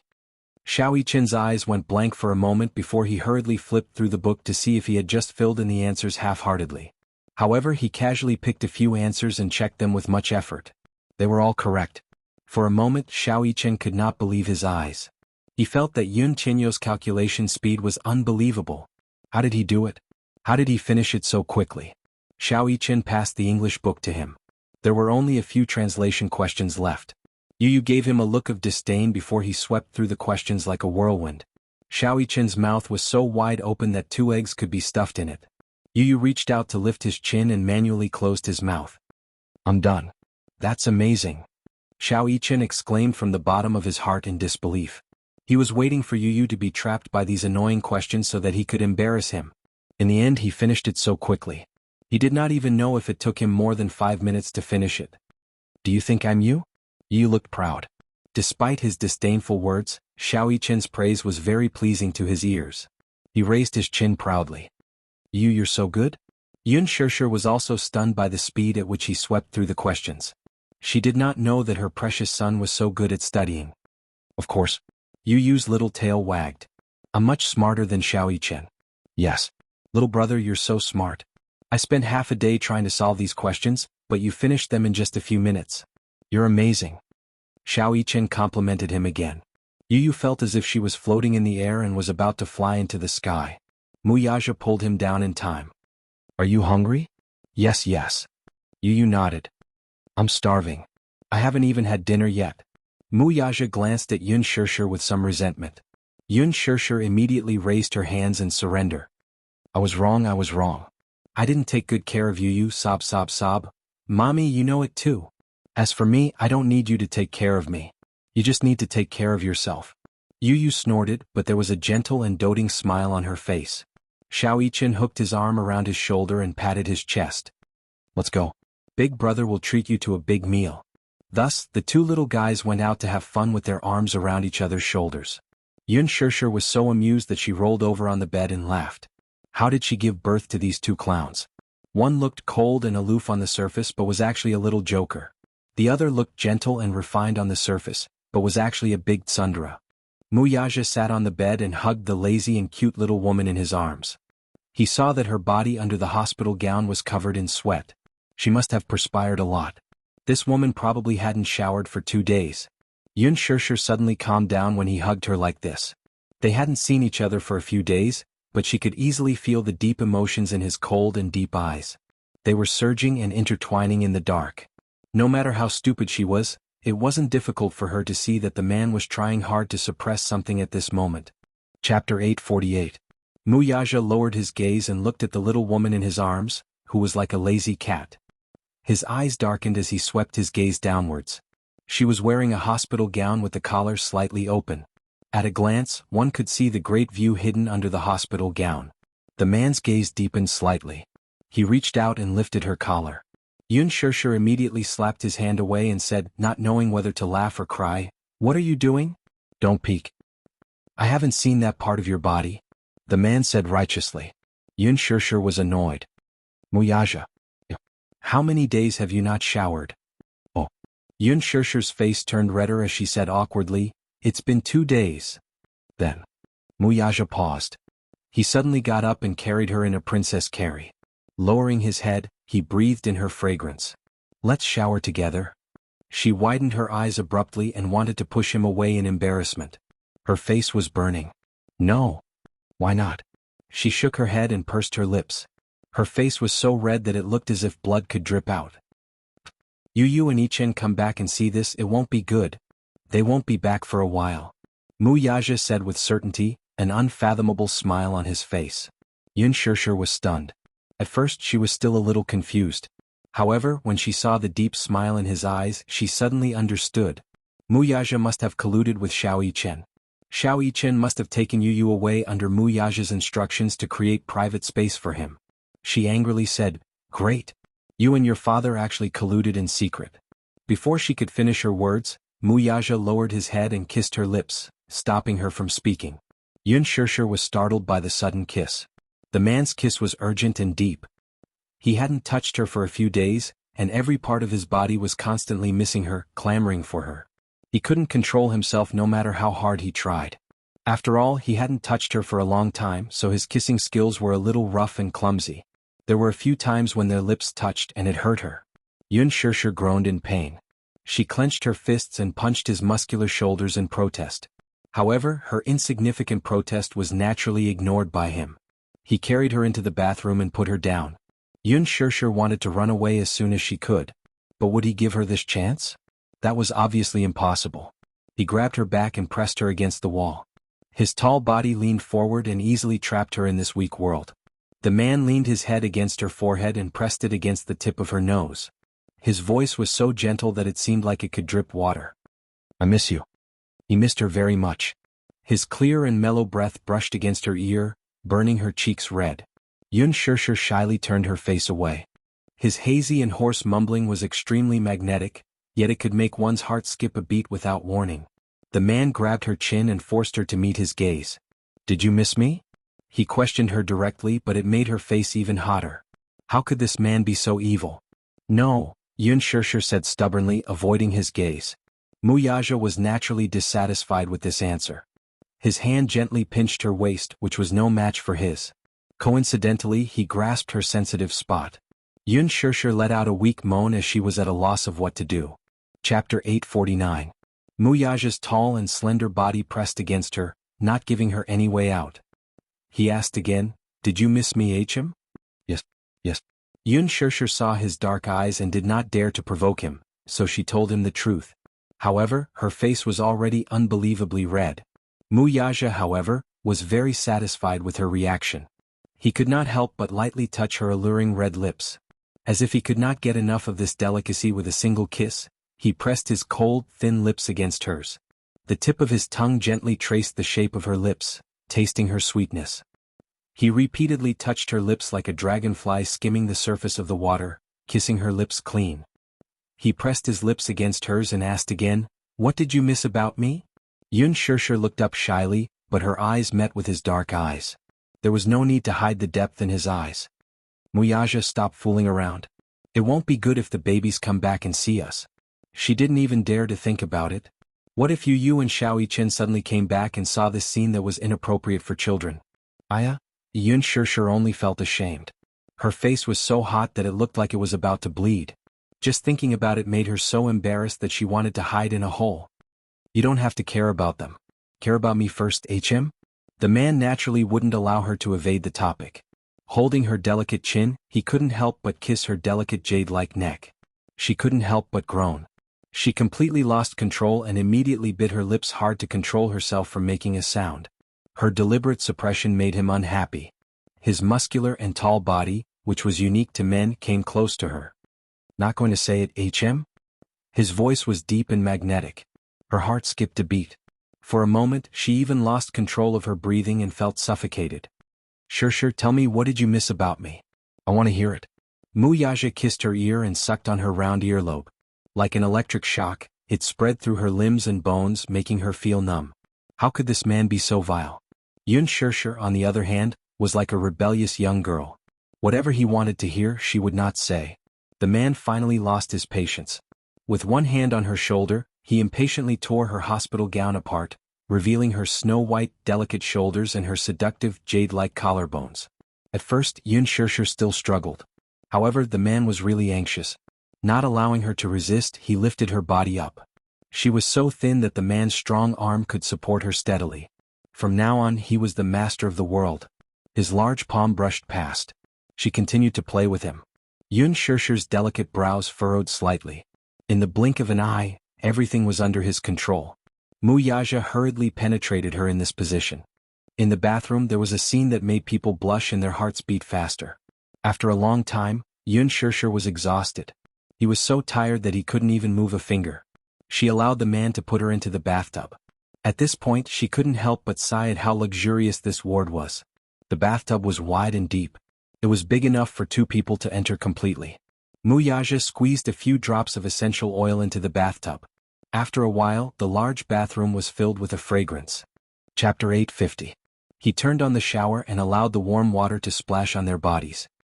He hugged her and planted a deep kiss on her forehead. Clearly, he was craving the taste of her kiss. After a round of lovemaking, their bodies were covered in a layer of sweat. Gradually, the rising water in the bathtub covered both of them. Submerging their bodies in the water, they instantly felt very comfortable. Yun Shirshir was like a lazy cat, comfortably nestled in his arms and fiddled with his hands. How beautiful! Every finger was fair and slender with distinct joints. It was so beautiful that it put people to shame. This pair of hands should be the hands of an outstanding pianist. They were like exquisitely carved jade bones. In fact, Muyaja had indeed practiced piano and violin since he was young. Yun Shirshir admired every finger of his and then reached out her hand to hold his palm tightly. His fingers were much longer than hers. Compared to his, her hands were small and tender. He could wrap both of them with one hand. Her lips curled slightly as she slowly intertwined her hand with his. Then their fingers intertwined and locked together. Muyaja held her hand tightly and wrapped his arms around her shoulders from behind, locking her in his embrace. How he wished that time could stop here. At least, such an embrace could become eternal. He longed for her fragrance and warmth. Hugging her, no matter how chaotic his heart was, it settled down instantly. It was only at this moment that he realized that his love for this woman had reached the point where he could not control himself. He had always been a man with a strong desire to be in control.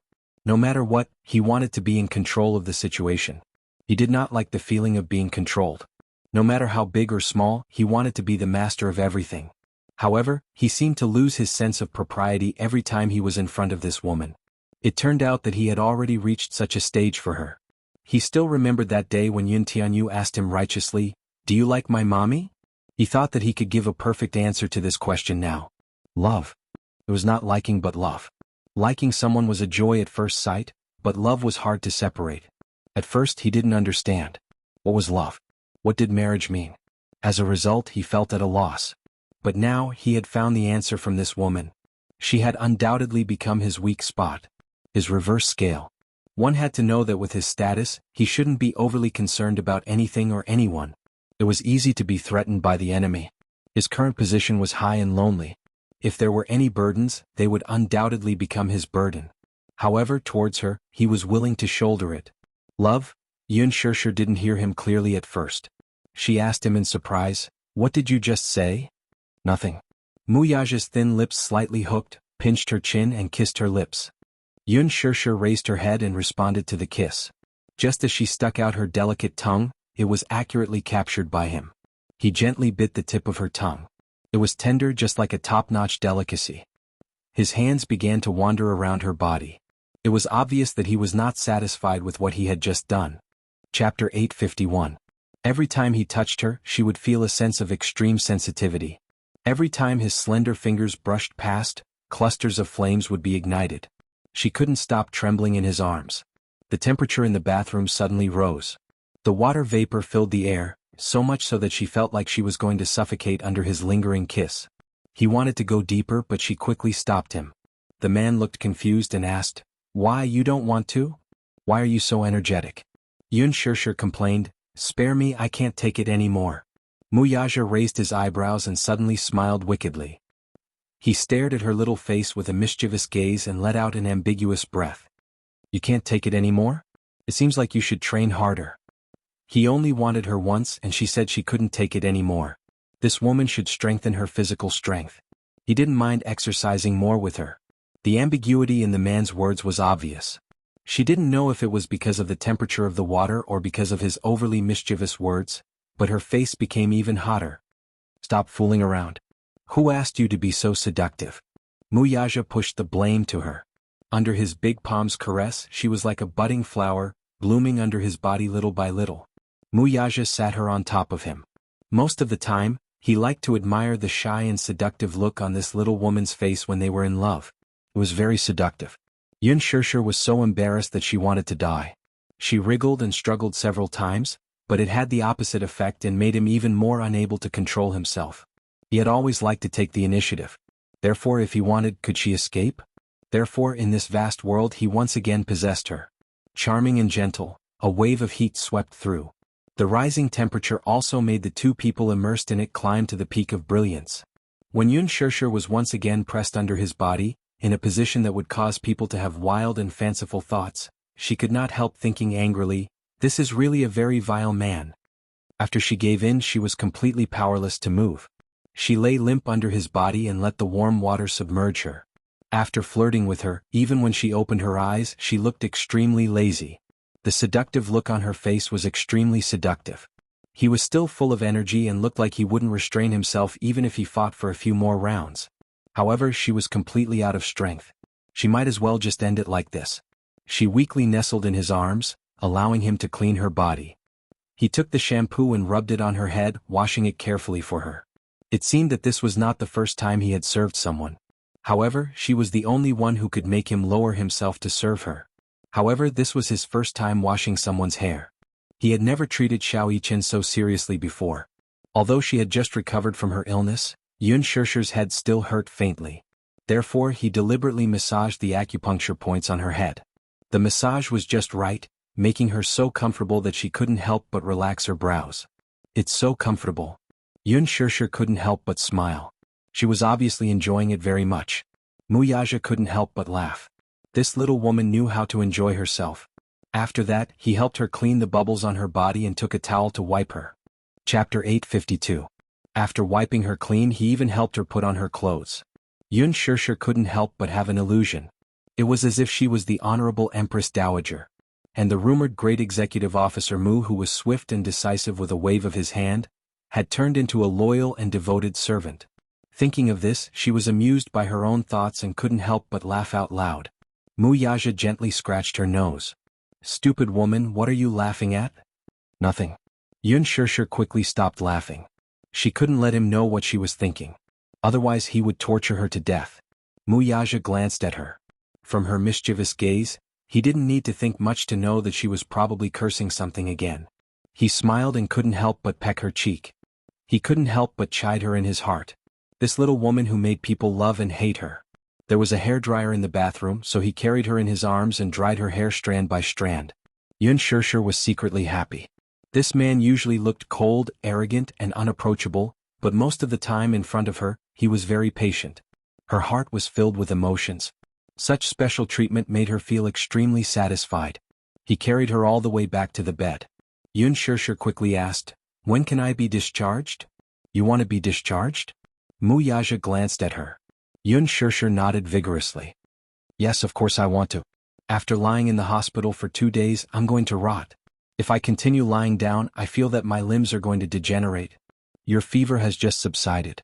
Stay for another night." "No." Yun Shusher acted coquettishly and hugged his arm. She said softly, "Take me home, okay? I don't want to stay in the hospital anymore." This sentence of "take me home" directly hit the softest part of his heart. Mu Yaja couldn't help but be stunned for a moment. In an instant he was surrounded by endless warmth. "Go home?" His thin lips lifted slightly and he couldn't help but smile. "Okay, I'll take you home." "Yes." Thus, Mu Yaja got up and went to handle the discharge procedures for her. Mu Group's private hospital was located in the city center, where every inch of land was worth its weight in gold. Therefore, the surrounding area was surrounded by bustling shopping malls. Xiao Yichen and Yu walked out of the hospital. With him leading the way, the two little lads walked towards the city center. Along the way, Yu walked at the front while Xiao Yichen followed behind him. From time to time, he would sneak a peek at Yu's handsome little face. He seemed to be in a good mood today. At least, it was rare to see his usual cold expression on his face. It was probably because Yun Shusher's fever had subsided that his mood improved. "Yu?" Xiao Yichen called out from behind. Yu smiled and turned around. "What's up?" Seeing the smile on his face, Xiao Yichen couldn't help but smile as well. "Why are you walking so fast?" "You're walking too slowly," Yu said as he turned around and walked forward. However, it seemed that his footsteps had slowed down. Xiao Yichen caught up with him and walked side by side with him. Xiao Yichen lowered his head and saw his little hand moving along the hem of his shirt. Suddenly he said, "Yu, What now?" Yu looked a little annoyed. "Can I hold your hand?" Xiao Yichen asked carefully. There was a shy look on his face. Yu was stunned and immediately rejected him. "No." Chapter 853. What? Can't we hold hands and walk together?" Xiao Yichen shouted indignantly. "It feels weird," Yu said in a muffled voice, but there was a look of disdain on his face. Xiao Yichen was a little confused. "What's weird about it?" Yu glanced at him but did not say anything. They were both boys. Why should they hold hands? Boys still had to hold hands, which made him feel strange. Hold hands? Hold hands, hold hands? Xiao Yichen saw that he did not say anything and started to act coquettishly. Yu Yu said angrily, "Mu Yichen, stop fooling around." Xiao Yichen was unhappy. He held his hurt heart and said softly, "I'm not fooling around. I just want to hold your hand." Yu Yu said coldly, "Are you a pervert?" "You're the pervert." Xiao Yichen shouted and moved closer. "Hold hands?" "No." "Hold hands?" Yu Yu was silent. He could not help but feel a headache coming on. This kid had learned how to act coquettishly. He did not know who he had learned this from. But he did not know who was the first one to act coquettishly. Would he fall for it? It was impossible. Hence Yu Yu ignored him and walked forward. However, he did not know who had taught Xiao Yichen. Yu Yu refused to hold hands. Would it really work? Hence, without further ado, little Yichen caught up with him and held his soft, fleshy paw without a word. Startled, Yu Yu tried to pull his hand out of his father's grasp. Xiao Yichen held on tightly.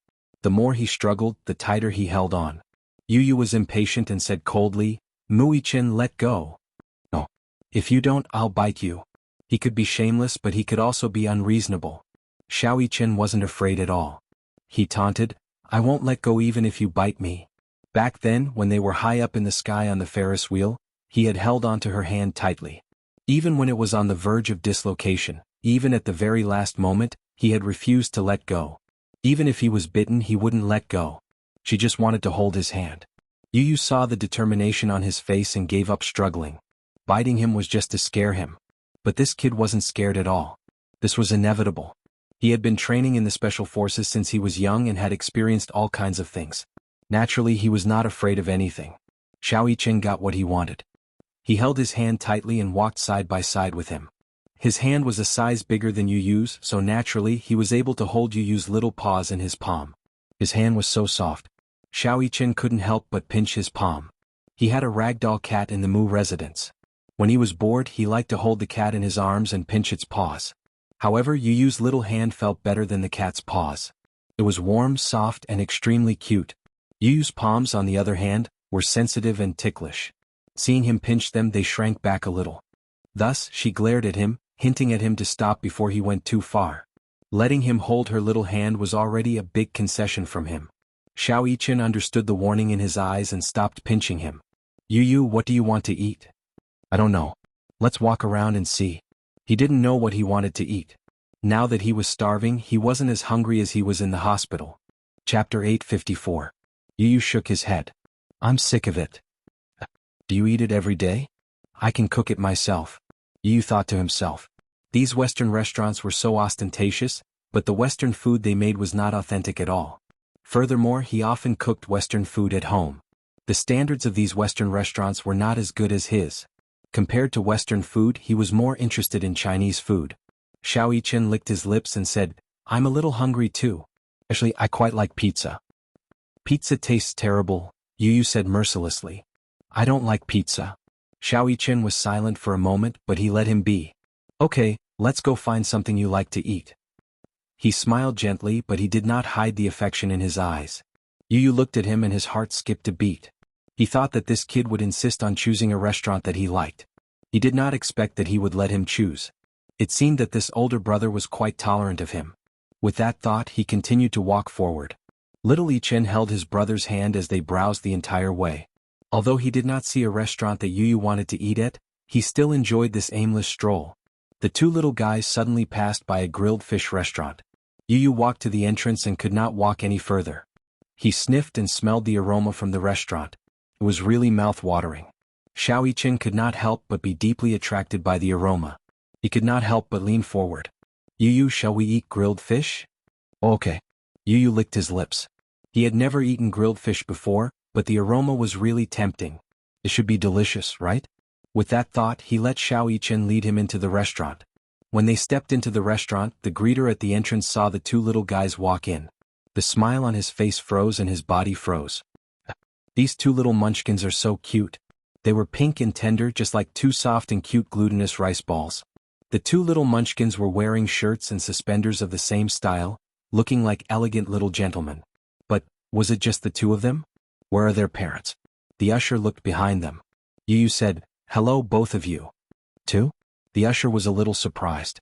These two little lads looked like they were 6 or 7 years old. They were so young, did they have the ability to spend money? One had to know that this restaurant was very expensive. Would these two children not have enough money to pay the bill? Thus, she squatted down and asked in a friendly manner, "Children, where are your parents? Just the two of you? Or did he get lost?" "I'm not lost, Auntie. We're here to eat. Please lead us to our seats," Xiao Yichen said politely with a bright smile. As he spoke, he saw that there was still doubt on her face. He said, "I brought money. We won't dine and dash." Even though the usher was puzzled, she could only lead them to their seats and bring them the menu. Yu flipped open the menu and ordered the signature grilled fish and some skewers. Then he waited patiently for the dishes to be served. It was lunchtime, so there were many people in the restaurant. It was a hubbub of voices and the atmosphere was noisy. Yu took out his cell phone. He had been busy taking care of his mother in the hospital and had put aside the company's work. When he opened his inbox, emails popped out one after another. He browsed through them one by one. Halfway through, Xiao Yichen suddenly snatched his cell phone away. Chapter 855. Little Yichen looked at his father's phone and saw that there were more than a dozen unread emails in his inbox on the screen. Yu was shocked and immediately snatched his phone back. "Why did you snatch my phone?" "I was just bored." Xiao Yichen rested his chin on his hand and looked at him pitifully. "You only care about your phone. There's no one to talk to me." Yu's lips twitched. He did not know what to talk to him about. He felt that he had nothing in common with him. However, he didn't say anything and just quietly put his phone away.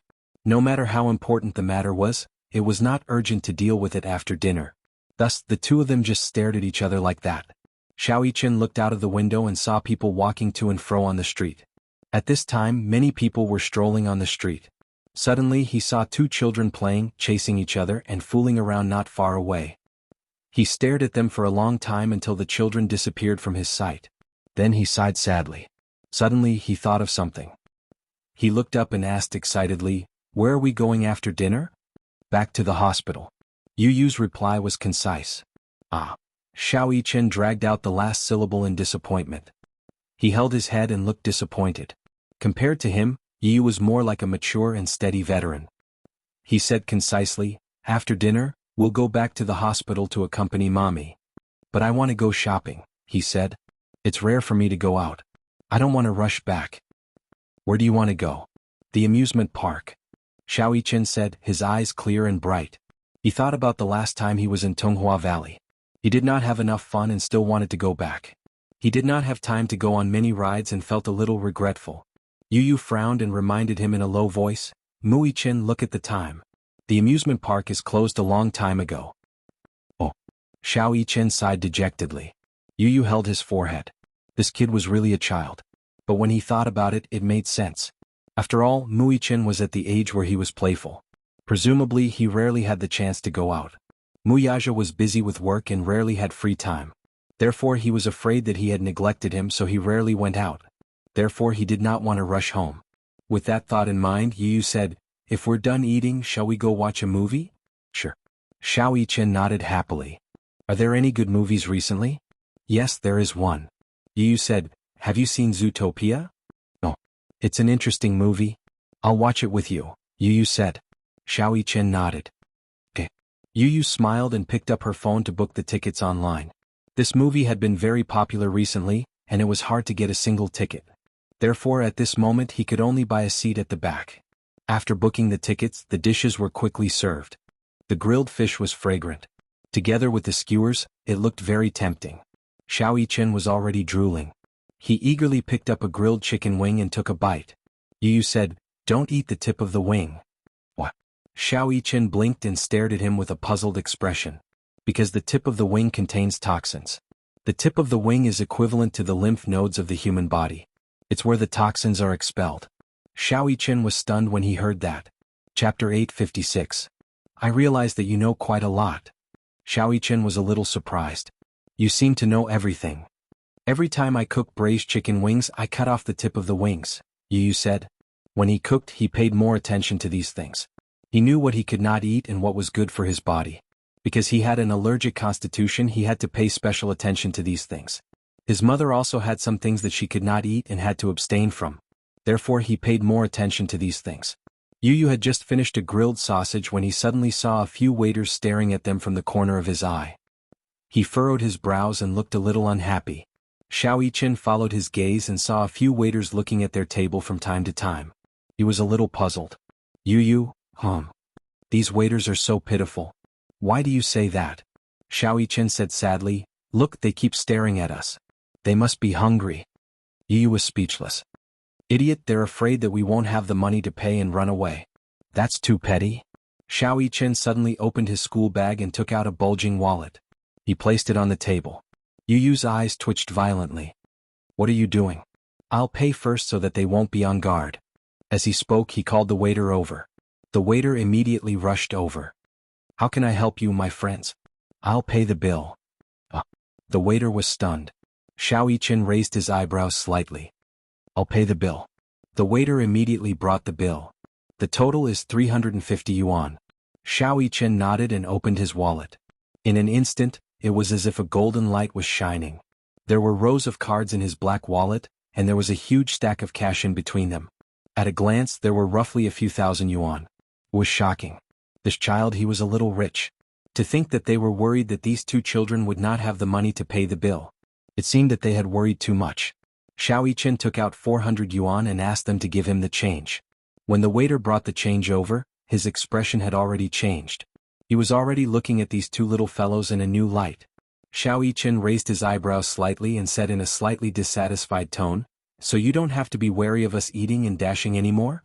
The waiter blushed at their words and immediately apologized again. Yu did not want to listen to their explanation and waved his hand. Xiao Yichen put the wallet away. Yu suddenly asked, why do you have so much cash on you? Not much. For the sake of convenience. Xiao Yichen said. He had many credit cards, but they were all supplementary cards. In fact, he was not old enough to use the supplementary card. If he was not in a mall owned by Mu Group, the counters in other malls would refuse to use the card on account of his young age. Therefore, he always kept cash with him in case of emergency. By the time the two little guys finished their meal, there was only half an hour before the movie started. They rushed back and forth to catch up with the movie. It was not Yu's first time watching a movie at the cinema, but it was Xiao Yichen's first time watching a movie. Therefore, it was inevitable that he was unusually excited. One had to know that he usually watched movies at home in his home theater. However, in terms of atmosphere, the movie theater was the best. Therefore, when the movie started, Xiao Yichen could not calm down. Yu could not help but reach out and knock his head. Be quiet and watch the movie. If you continue to be so noisy, you will be chased out. Chapter 857. Zootopia was a Hollywood animated film. It was well made and had a lot of laughs. What was even more impressive was that every character was cute and adorable. Xiao Yichen was fascinated by the film and laughed from time to time. Yu, on the other hand, was bored to death and was even a little sleepy. Compared to Xiao Yichen, he was not interested in animated films. He thought that Xiao Yichen would probably like it, so he accompanied him to watch it. There were a few times when he almost fell asleep. Halfway through the movie, just as the plot was getting exciting, Yu was startled by an unusual noise. The rustling sounds of the woman's resistance attracted his attention. It seemed to be made by the person sitting in the front row. Puzzled, Yu poked his head over and saw a scene that made his heart skip a beat. Sitting in the front row was a young girl who was about 19 years old. Sitting next to her was a bald man wearing a black singlet and a large gold chain. There was a long and frightening scar on the back of his head. It looked very hideous. The man's face did not look like a decent person. He was extremely vicious and looked a bit like a delinquent youth. Especially his pair of eyes, they were cunning and wretched. One look and one could tell that he was not a good person. Although it was said that one should not judge a book by its cover, looking at the man's behavior, he turned sideways and placed one hand on the woman's fair thigh, rubbing it back and forth. The woman protested softly, "Don't move. Don't make a sound." The light in the huge movie theater was extremely dim. Through the faint light reflected off the screen, he could see that the woman's face was frighteningly pale. "I beg you don't." The woman shook her head and refused while trying to push the man's hand away from her skirt. The man became angry and threatened, "Shut up." As he spoke, he flashed a shiny butterfly knife from his waist. The butterfly knife flashed with a cold light. The woman was so frightened that she did not dare to move any more. She bit her lips tightly and her eyes were wet. She felt wronged and scared. She tried to stand up and leave several times, but the man held her down by the shoulder. "Play with me for a while." As the man said this, he grabbed her shoulders and pulled her into his embrace. The girl's face was filled with uneasiness and fear. Her wide eyes were filled with helplessness and despair. The cinema was full of people. This round was packed to the brim. However, the people sitting next to the girl were either indifferent or looked straight ahead as if they were watching a movie seriously. They didn't care about it at all, as if they didn't see it at all. There were also some who were frightened by this scene, but did not dare to make a sound. They quietly got up and left. In the blink of an eye, most of the people around the girl had left. Only the girl and the man were left in that row. The girl felt even more isolated and helpless. 2 lines of clear tears rolled down her cheeks as she let out a terrified whimper. She was scared out of her wits, and her entire body trembled violently. If you dare to make even the slightest sound, I can't guarantee what I will do.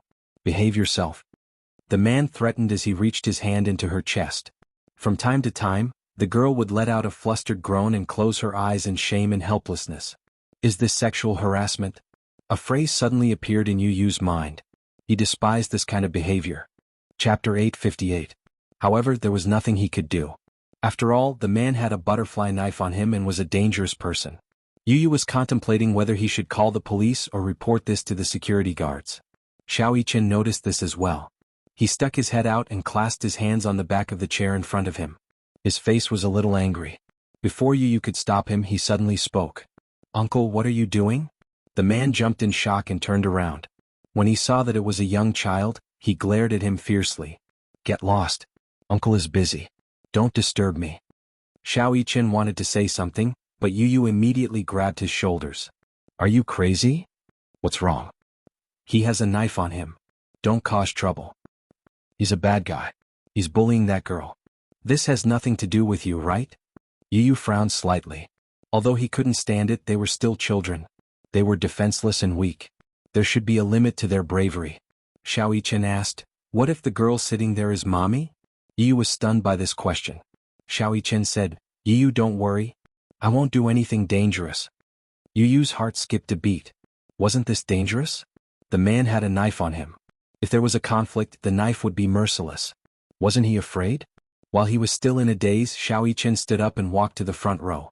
Just as the man was about to put his hand under the girl's skirt, Xiao Yichen grabbed his wrist forcefully. The man was shocked. He widened his eyes and looked up.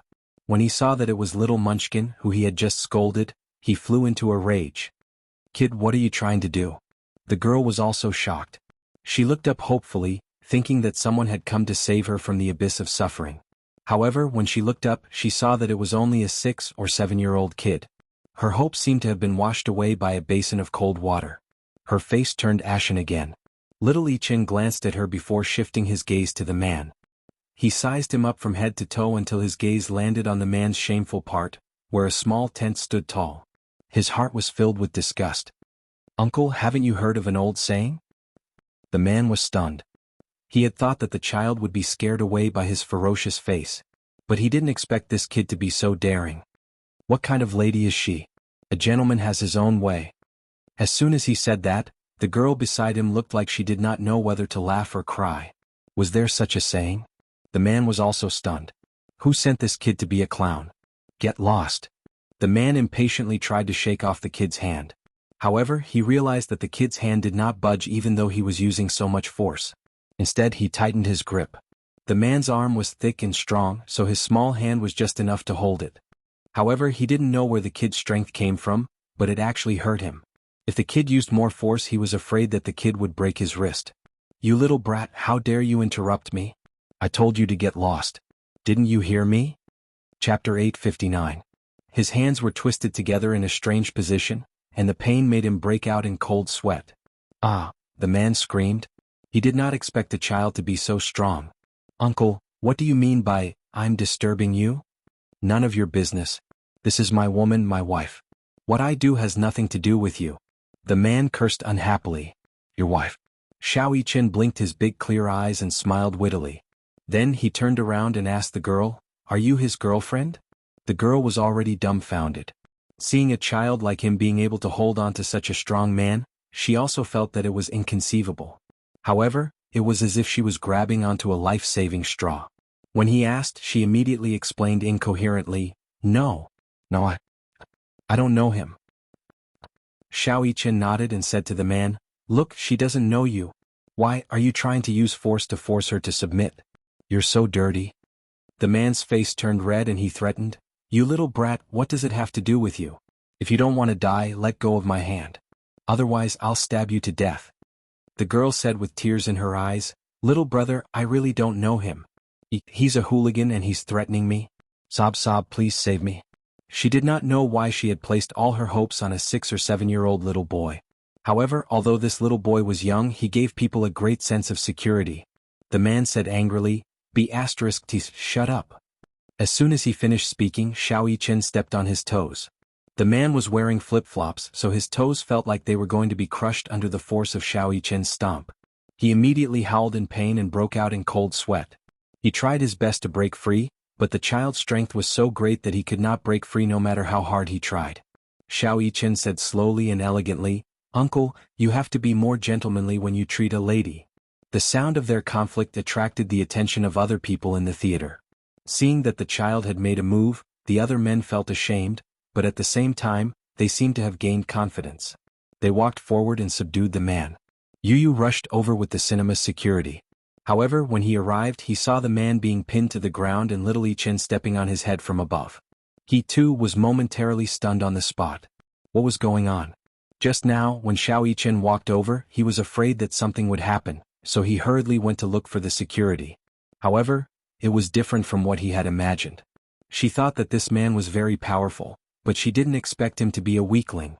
The security guards dragged the man out of the theater and apologized to the audience. The girl was greatly frightened.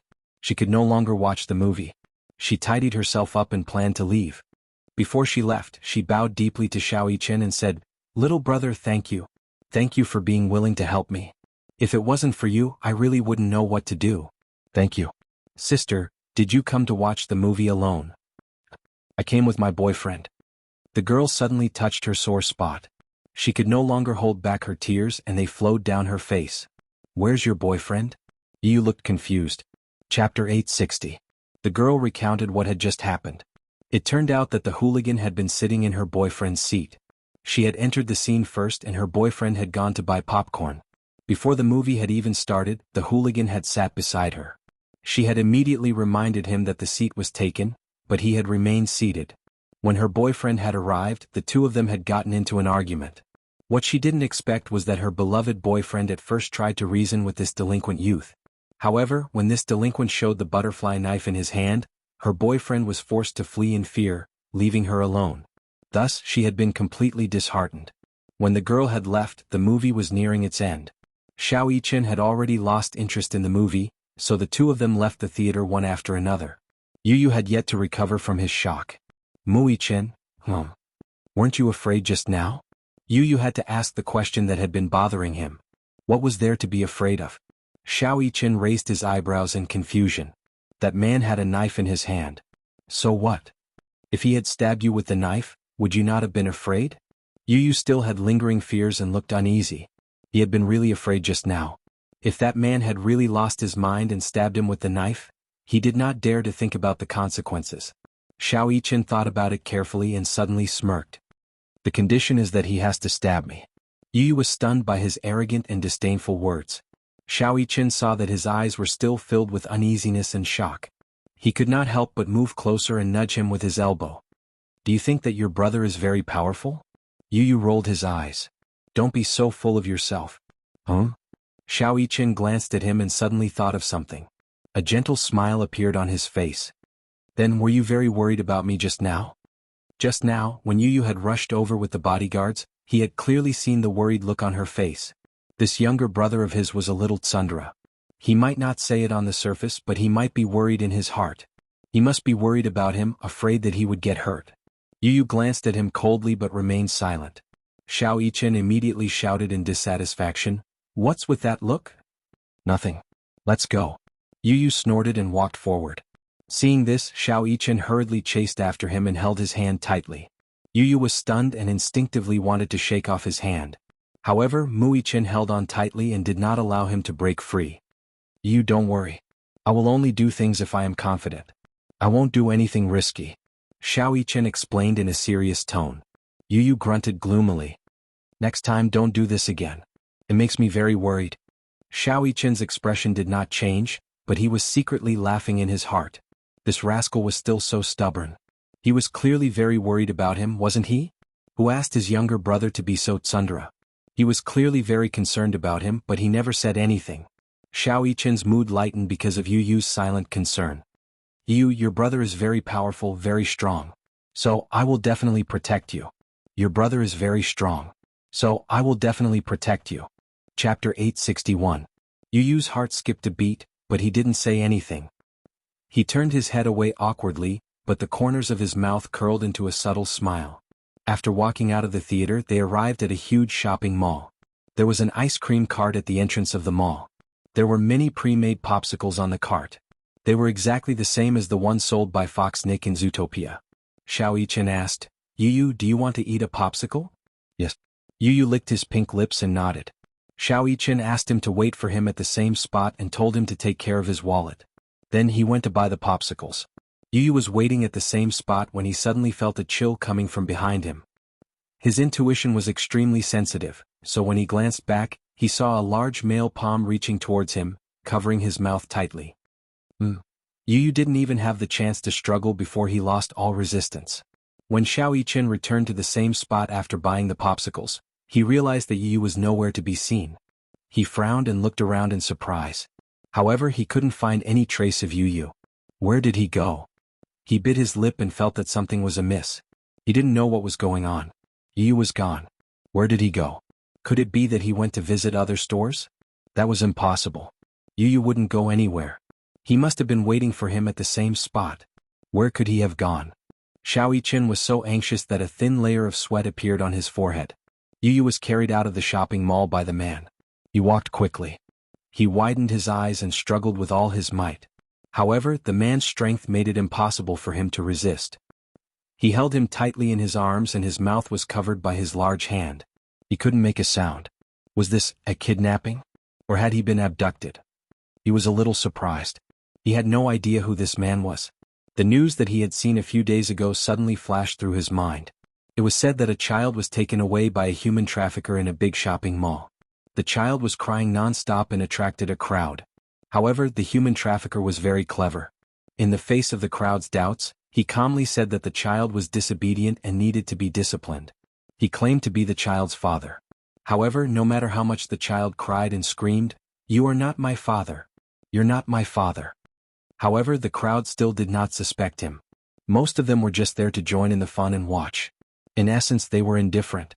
Thus, the poor child was abducted just like that and his whereabouts were still unknown. Yu broke out in a cold sweat. Could it be that he had been kidnapped? With such suspicions, he looked around and suddenly caught a glimpse of a large gold chain around the man's neck. An ominous suspicion arose in his heart. Could it be that delinquent youth from the cinema just now? He didn't remember wrongly. Earlier in the cinema, although the lights were dim and he couldn't see the man's face clearly, he remembered one thing clearly. That was that the man was wearing a gold chain around his neck. He looked like a ruffian. Then it must be this man. Could it be that this man was here for revenge? Without waiting for him to think too much, the man carried him to a secluded alley where no one seemed to pass by and threw him on the ground. Chapter 862. His shoulder, in particular, had hit the ground and almost dislocated it. He hugged his shoulder and sat up from the ground. When he looked up, he saw that the man was indeed the delinquent from the movie theater. He held his bald head with his large palm and glared at him with a pair of fierce and gangster-like eyes. He immediately scolded him. "Brat! Damn it, you're really something. You almost made me go to the police station for tea. Damn it, you're so capable at such a young age." Yu bit his lip hard. The man probably thought that he was Xiao Yichen. Earlier in the movie theater, the man did not realize that the two little guys were twins. However, he remembered Xiao Yichen's appearance very clearly. He thought about how the brat's interruption had ruined his plans and almost made him go to the police station. Just thinking about it made the man furious. He had been running amok on the black street for so many years, but he did not expect to almost fall into the hands of a brat who had not even been weaned off milk. Of course he was furious. After being chased out of the movie theater, he was not in a hurry to leave. Instead, he waited at the entrance of the movie theater. He wanted to wait for the arrogant brat to leave the movie theater so that he could beat him up. "Damn it! Brat, where did you get such great skills? How dare you go against me? You're so arrogant at such a young age." The bald man squatted down in front of him and slapped him hard on the cheek. Yu turned his face expressionlessly and glared at him coldly. The bald man was surprised and said, "Eh? Little brat, have you learned your lesson? What's wrong? You were so arrogant just now. Why are you afraid now? You're not saying anything? Aren't you very capable? Now you don't even dare to say a word." Yu shrunk his shoulders and his eyes were full of disgust. It was as if he was disgusted by the man's touch. He had always been polite and well-behaved. He rarely cursed or even scolded someone. However, when faced with this man, he could not help but want to call him trash. He used his power to bully others. He had nothing but power, so he used it to bully the weak. He was the most shameless. However, he knew that if he cursed out loud, he would definitely anger this man. He wasn't Xiaoyichen. He wasn't that capable. Based on what he saw, this man was probably a gangster. He didn't want to provoke a gangster. Therefore, Yu kept her mouth shut and did not dare to say anything. Sometimes one had to learn how to endure humiliation. If she spoke too fast and angered this man, she would be covered in wounds. Mommy was going to be sad again. He didn't want to upset his mommy. The man saw that he was silent, but he became more and more angry. He scolded and kicked up. "Damn it! Say something. You were so arrogant just now. Why are you acting like a retard now? Do you know how to speak human language?" The strength of this kick was not small. Yu was immediately kicked to the ground. She was in so much pain that she broke out in cold sweat. The man stepped on the back of Yu's hand, and Yu cried out in pain. "Ah, does it hurt? With this hand of yours, weren't you very capable just now? Why can't you use any strength now?" The man humiliated him as he twisted his heel and stomped on his hand again and again. Chapter 863. Despite the increasing pain in his hand, Yu still kept his mouth shut and did not utter a sound. Not to mention begging for mercy, he did not even groan in pain. "Damn it! You little brat, you sure have a tough mouth." The man slapped her in the face again. Yu's face was turned to the side from the slap. At the same time, the wallet in his arms fell to the ground. Yu was shocked and reached out to pick up the wallet. However, the man was one step ahead of him and snatched the wallet away. The bald man snorted coldly and smiled evilly. He opened the wallet and saw stacks of cash and rows of exquisite credit cards. "Oh, are you a rich kid?" The man was shocked. Then he smirked evilly. "I didn't expect you to be a rich kid. You have so much money on you. You must be extremely wealthy, right?" Yu's brows furrowed deeply as he demanded in a neither servile nor overbearing manner, "Return my wallet to me." "Is this your wallet?" The man smirked. "Did you say this is your wallet?" "Ah, now this wallet belongs to me." Yu was furious. This was Xiaoyichen's wallet. Now that it was in the man's hands, he felt that this wallet was tainted by his dirty hands. "Disgusting. This is my wallet. Please don't touch it." Not even a finger could do it. "You found it dirty. You little brat, you don't seem to be sensible at all. You interrupted me just now. Not only did I not teach you a lesson, you even dared to talk back to me." The man was so angry that he slapped Yu's face again. Yu felt 2 slaps on his face. His cheeks were burning and the pain was unbearable. Tears welled up in his eyes as he felt wronged. However, he was so stubborn that he did not want this scum to see him in such a weak state. He forced his tears back and stubbornly raised his head. He glared coldly at the man. His gaze was like a sharp and cold knife. It was as if he wanted to kill him with his gaze. The man snorted in disdain. "You brat, you're quite stubborn. Looks like I have to teach you a lesson." With that, the man spat and grabbed Yu's collar. Just as he was about to give him a kick, a childish voice was heard from behind. "Get lost. I won't allow you to touch a single strand of my brother's hair." The bald man was stunned. Before he could react to the situation, he felt a fierce murderous aura coming from behind him. He turned his head abruptly and saw a child standing at the entrance of the alley. Under the moonlight, his shadow stretched diagonally across the alley. In the dim light, he could vaguely see that this child with an overbearing aura had the same appearance as the child in his hands. The bald man was stunned. At the same time, he looked back at the child in his hand. For a moment, he felt as if he had seen a ghost. Why did these 2 brats look exactly the same? "Who the fuck are you?" Xiaoyichen followed the location on his watch. When he passed by the alley, he heard the man cursing and immediately rushed over. He happened to see this scene. Seeing that this man dared to be violent towards his little brother, Xiaoyichen was furious. He immediately rushed over and kicked the wall. Using the wall as leverage, he sent a flying kick towards the man's face. Chapter 864. The bald man felt as if his entire back had been hit by a powerful force. His internal organs were in turmoil from the shock, and he almost spat out a mouthful of blood. Cough, cough, cough. The man was in so much pain that he frowned. His mouth twitched for a while before he spat out a mouthful of blood mixed with a few broken teeth. He did not know how such a young child could be so skillful. That one roundhouse kick had actually broken 3 or 4 of his teeth. The man wiped the blood from the corner of his mouth and looked at the pool of blood on the ground. He licked his broken teeth with the tip of his tongue and suddenly raised his head, glaring fiercely at the boy. Xiao Yichen did not seem to care about him at all. He immediately helped Yu up and carefully checked the wounds on his body. His cheeks were red and his clothes were stained with dirty footprints. There was no need to think about how ruthless this man had been. Did he hit you? Yu pursed her pink lips and nodded gently. He did. Just as he finished speaking, Xiao Yichen's anger surged and for a moment, his domineering aura spread to every corner of the alley. At this moment, the aura on his body changed drastically. The smile on his face, which was always filled with innocence and cuteness, had completely faded. It was replaced by a layer of chilling coldness that made one's heart palpitate. It was so cold that it was as if a layer of ice had covered it. CKU. You hit me so hard. If I don't teach you a lesson, you won't know your place. CK. The man cursed and got up from the ground. Then he took out a sharp butterfly knife from his pocket and swung it a few times in the air. A few cold glints flashed across Xiao Yichen's eyes. The man was swinging the butterfly knife while closing in on him. Originally, he thought that when he pulled out his saber, this kid's face would reveal a terrified and shocked expression, and he would be frightened by him. However, little Yicheng's face was still as cold as ever, as if he was not afraid at all. Only the coldness in his beautiful eyes deepened. Yu suddenly reached out and tugged at the corner of Xiao Yichen's shirt. Seeing that the man had pulled out a knife, Yu suddenly lost his confidence. She knew that Xiao Yichen was skilled in martial arts, but the man was carrying a knife. What if he was accidentally stabbed? He didn't want his stupid brother to get hurt.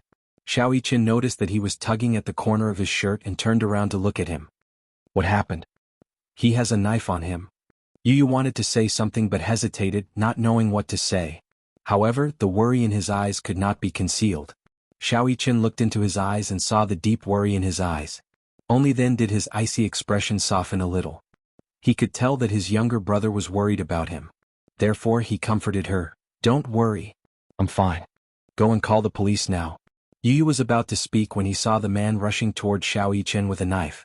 The knife in his hand was about to stab Xiao Yichen in the next second. He was so frightened that he wanted to pull Xiao Yichen behind him.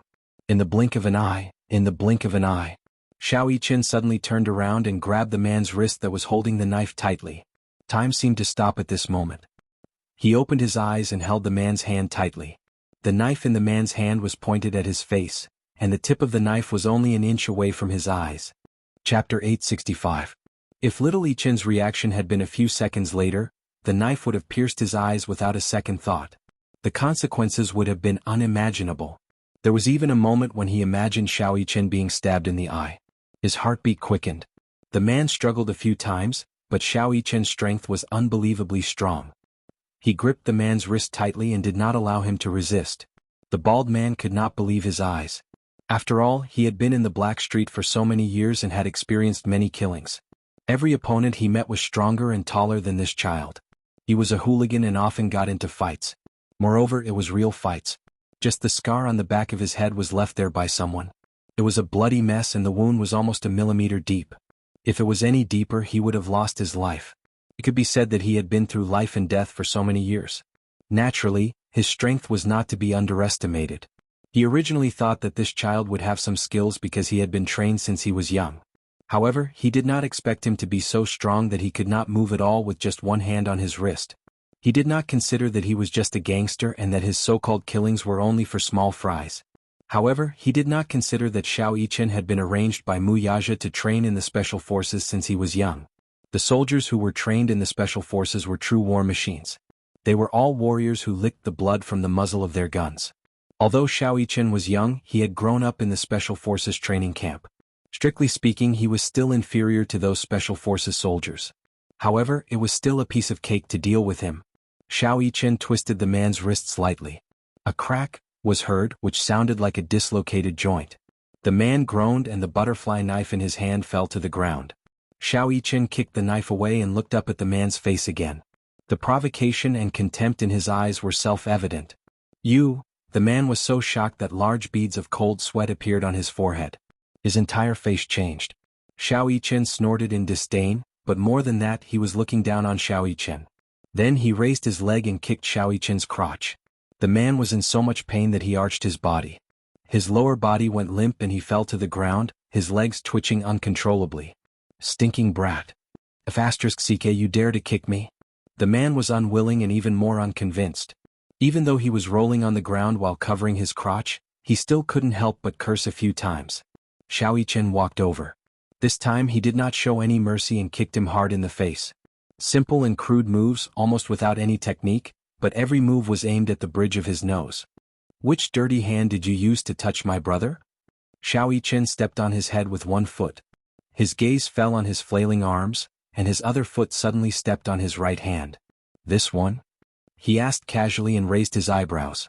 His tone was cold and dangerous. Let go. The man cursed. Xiao Yichen increased the strength of his foot and brazenly stomped on his face. Shut up. Bang. Xiao Yichen kicked the bridge of his nose again. The man groaned and was in so much pain that tears rolled down his cheeks. Chapter 866. Yu, who was standing at the side, was dumbfounded. This stupid brother of his, he thought that other than a cute face, there was nothing good about him. He did not expect him to be so powerful. He was much more powerful than he had imagined. He was like a cold warrior. For a moment he seemed to see Mu Yaja's arrogant and domineering shadow in him. He was handsome. Even though he did not want to admit it, he had to admit that Xiao Yichen was elegant and handsome. Brother. Xiao Yichen turned around and looked at him. Yu immediately walked over. Brother, where did this guy touch you just now? He slapped me twice. And? Xiao Yichen asked again. He kicked my shoulder. Come here and return what he gave you just now. Xiao Yichen said. Yu was stunned and shook his head. What? You don't dare? Xiao Yichen looked confused. The man at his feet did not dare to speak. He was like a dead fish waiting to be slaughtered. He had no other choice but to surrender. Even though he did not want to admit it, he had to admit that this kid was a ruthless character. Don't be afraid. I'm not afraid. Yu looked at the man who was pinned to the ground by Xiao Yichen and said coldly, I just feel disgusted. I don't want to dirty my hands. He had a serious obsession with cleanliness. This man was too disgusting. He did not want to touch him at all. Xiao Yichen snorted and turned around. His gaze fell on the man at his feet. It's disgusting. However, Daddy told me that force is not used to bully the weak. It is used to protect the people you love. Force is used to protect the people you love. It is also used to protect your family. As he thought of this, he stepped on the man's hand and crushed it with his heel. A strange sound was heard and the man's wrist was crushed. The bald man groaned in pain. His eyes were bloodshot as if they had been pierced by needles. Xiao Yichen stepped on his other hand and crushed it hard. With a crack, his other hand was also crippled. The man couldn't hold it in any longer and let out a cry of pain like a pig being slaughtered. The veins on his forehead bulged. He couldn't bear the double pain and immediately begged for mercy. Please don't. Xiao Yichen ignored his pleas. He grabbed his shirt and pulled him up from the ground. Then he kicked him like a rubber ball and sent him flying a few meters away. Bang. The man was like a kite with a broken string as he fell into the corner. His head was bleeding profusely. Can't even withstand a single blow. Xiao Yichen harumphed coldly, then turned around with a gentle smile on his face. He gently held Yu's hand and said, Let's go back. Okay. Just as the two little lads were about to leave, the man's cold and vicious curses came from behind them. You two brats, do you know who I am? How dare you touch me? Don't let me see you again. Otherwise I'll kill you. Oh? Yu suddenly stopped in his tracks and slowly turned his head around. His voice was cold as he asked, Who do you work for? Why don't you tell me? Chapter 867. Yu's eyes darkened. Silver Wolf Gang? He paused for a moment before a sly smile appeared on his face. Okay, I'll remember that. With that, his lips curled into a cold smirk as he left with little Yichen. The man stared at the backs of the two children as they left. For some reason he felt a bone-chilling fear. Before returning to the hospital, Yu specially went to a children's clothing store to change out of his dirty clothes and buy a new set of clothes. He did not want his mother to see the shoe prints on his clothes and did not want her to worry. He also bought a mask to remove the slap mark on his face. Hence, when the two children returned to the ward, Yun Shirshir was shocked to see Yu wearing a mask. Yu, why are you wearing a mask? Yu's voice was muffled through the mask. There are many viruses in the hospital. My immune system is weak and I'm afraid of being infected. Recently, there were many people who caught colds during the summer. Yun sure understood what was going on. Yu's immune system was especially weak. Since there were many viruses in the hospital, wearing a mask could protect him from being infected. Mu Yaja had already settled the discharge procedures for her and the family drove home. As soon as they reached home, Yu entered the study and locked the door. Xiaoyichen walked to the door and knocked. He wanted to follow them in but Yu's voice was heard. I want to read. Don't disturb me. Read. Xiaoyichen's head swelled when he heard the word read. Yu locked himself in the study and took off the mask on his face. His face was still burning. He touched his face gently. Even though Xiaoyichen had taught that man a lesson, the humiliation in his heart could not be erased. Was this the feeling of being humiliated? Yu pursed his lips as a cold glint flashed across his eyes. He sat on the computer chair and leaned back slightly. He took out his phone and dialed Li Hanlin's number. The call went through quickly. President Yun, why are you, Agent Li? Yu was impatient and interrupted his long speech. Li Hanlin immediately said, Go ahead. Silver Wolf Gang? What kind of organization is it? Silver Wolf Gang? Li Hanlin's voice was filled with doubt. I don't know much about it. Check and give me the results as soon as possible, Yu instructed and hung up the phone. Someone gently knocked on the door. The boy looked up. Who is it? It's me. Yu, let me in, Xiaoyichen said weakly. I don't want to be disturbed when I'm reading. Yu caressed his red and swollen face. He did not want anyone to see him in such a sorry state. Let me in, will you? I'm worried about you, Xiaoyichen said carefully. Yu remained silent and turned on his computer. He did not want to talk to him. Little Yichen patiently knocked on the door again and again. When he saw that Yu was still unwilling to open the door, he whispered, If you don't open your mouth, I'll tell Mommy that you... Before he could finish his sentence, Yu immediately stood up and walked to the door. He opened it with a look of displeasure. Xiaoyichen was delighted when he saw that he had finally opened the door. Yu glanced at him coldly. Muichen, if you dare tell Mommy about what happened today, I'll beat you up. Chapter 868. Xiaoyichen immediately dashed into the study, closed the door and locked it. His heart ached as he looked at Yichen's swollen face. I saw that your face was swollen, so... He held Yichen's hand and pushed him back into the chair. Then he carefully wet a towel with cold water and wiped Yichen's face. Xiaoyichen stared at Yichen's face. He was very careful with the strength of his hand, afraid that he would accidentally hurt Yichen. Yu was stunned. He looked at Xiaoyichen's face up close. His expression was cautious and his movements were very gentle. He was afraid that he would accidentally hurt Yichen if he did not control the strength of his hand. Xiaoyichen looked at Yichen's swollen face, pouted and blew on it. Your face is swollen. Does it hurt? He asked softly. It doesn't hurt. Yu pursed his lips stubbornly. Xiaoyichen increased the strength of his hand, causing Yu to gasp in pain. How dare you say it doesn't hurt? Xiaoyichen said helplessly, Your face is so swollen. How can it not hurt? Don't tell Mommy. Yu immediately warned him. Don't let Mommy know about this. Why? Xiaoyichen did not understand. Why don't you let Mommy know that you're injured? She'll be heartbroken. Then she'll cry again. Then Yichen would have no choice but to try his best to comfort his stupid mommy. Xiaoyichen was stunned. He raised his eyebrows but did not say anything. His gaze fell on Yichen's swollen face as he carefully continued to massage Yichen's face. The cold towel was applied to Yichen's burning face, and the pain dissipated a little. Xiaoyichen gently applied a cold compress on Yichen's face as he said, I often got injured when I was young. Injured? Well, that's because I've been training in the military since I was a child. It's normal for me to get bruises and bruises.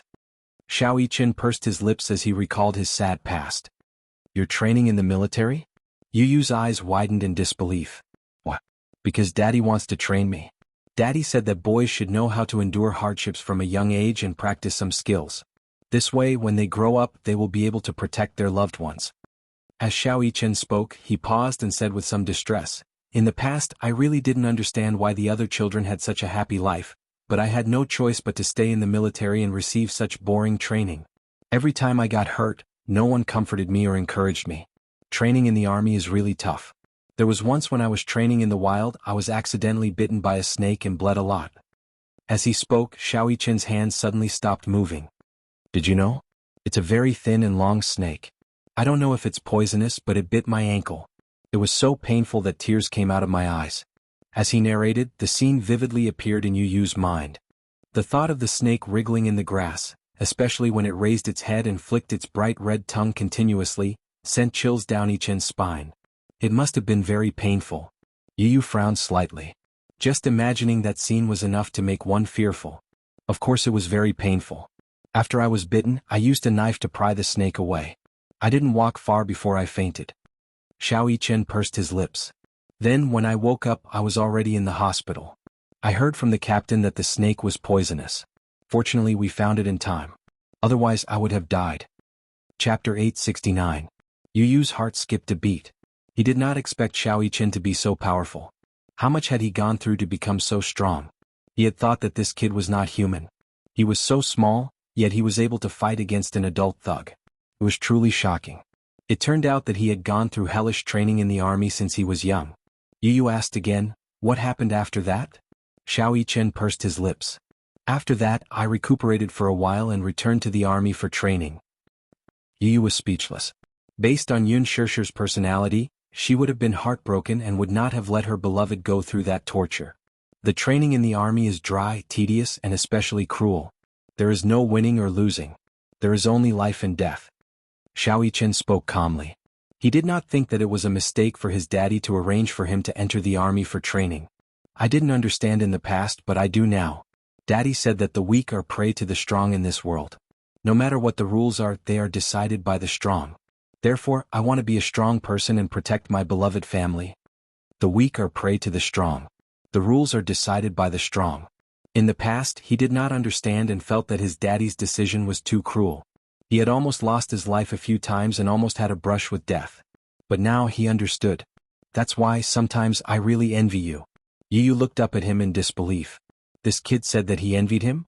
That was because he did not understand how he had lived for the past 7 years.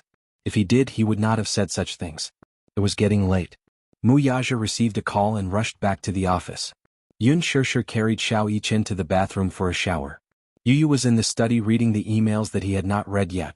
Li Hanlin called to say that he had investigated the matter. The Silver Wolf Gang is a group of thugs from the East Street. The East Street is the territory of the Gu family. East Street, a famous black street in the capital. The Li Dongqiang he knew was a small fry in the East Street. And this East Street was under the jurisdiction of the Gu family. The Gu family can be said to be a powerful family that exists side by side with the Mu family. In the past few years, they have used some means to whitewash many of the black assets under their name and set up a listed company. After all, they are a century-old family and still have many forces entrenched in the capital. East Street was one of the assets under the Gu family's name. In the Gu family, other than the head of the family, Gu Jinglian, the Gu family was divided into 2 branches and 4 halls, all of which were headed by members of the Gu family elder cabinet. This Eastern Street was under the jurisdiction of the Vermilion Bird Hall's hall master, Gu Aoshua. It was said that the Silver Wolf group that Gu Aoshua had set up on East Street was actually a debt collection company. To put it bluntly, it was a debt collection company. Debt collection company? Chapter 870. The Silver Wolf group had a bad reputation. In order to get back their debts, they would resort to any means possible. Apart from that, the Silver Wolf group was also in charge of the biggest underground casino under the Gu family. They were very rampant. Director Yun, why did you ask me to investigate the Silver Wolf group? Agent Li, I understood something yesterday, Yu Yu suddenly said. Li Hanlin was stunned. Yu Yu said calmly, this world is crueler than I thought. It's the law of the jungle. The weak will never be able to set the rules. That's why I want to become stronger. Then what you mean is, the Hurricane Group wanted me to join them. I'll make my decision as soon as possible. Yu Yu hung up the phone after he finished speaking. He threw his phone on the sofa and walked to the window. He looked out of the window silently, his eyes deep in thought. Early in the morning, Yun Shirshir was planning to go to the supermarket to buy some hygiene products. Before she left, she received a call from Xiao Shui. She had not contacted Xiao Shui for a long time. Ever since she returned to China, she had rarely contacted her. She would occasionally send her messages to ask about her well-being. It was said that after she returned to China, her family arranged for her to work in a foreign company. As a newcomer, she needed time to adapt to the environment. Hence, she disappeared without a trace. After picking up the phone, Xiao Shui wailed, "Sure, I'm finally on leave. It's my day off today. Let's go out for coffee. I haven't heard from you for a long time. I thought you disappeared from the face of the earth." Yun Sure chuckled. You know, newcomers have to hand over their work when they just joined the company. So I'm going to be tortured to death. I'm in a terrible fix. If I don't have a day off, I'm afraid I'll be overworked soon. Xiao Shui complained as she cursed her immediate superior. I didn't expect you to be so patient. Yun Sure was surprised. If you were in the past, you would have quit long ago. I was immature in the past. Now that I've been an adult for so long, I should have some sense of responsibility, right? Xiao Shui said with a grin. Then she asked her, 2 o'clock in the afternoon at the Peninsula Cafe. Be there or be square. Just like that, they made a promise to the world. In the afternoon, Yun Sure dressed up and went out early. She specially went to the dessert shop to buy Xiao Shui's favorite vanilla pancake and hurried over. When they arrived at the Peninsula Cafe, Yun Sure sat at the reserved seat.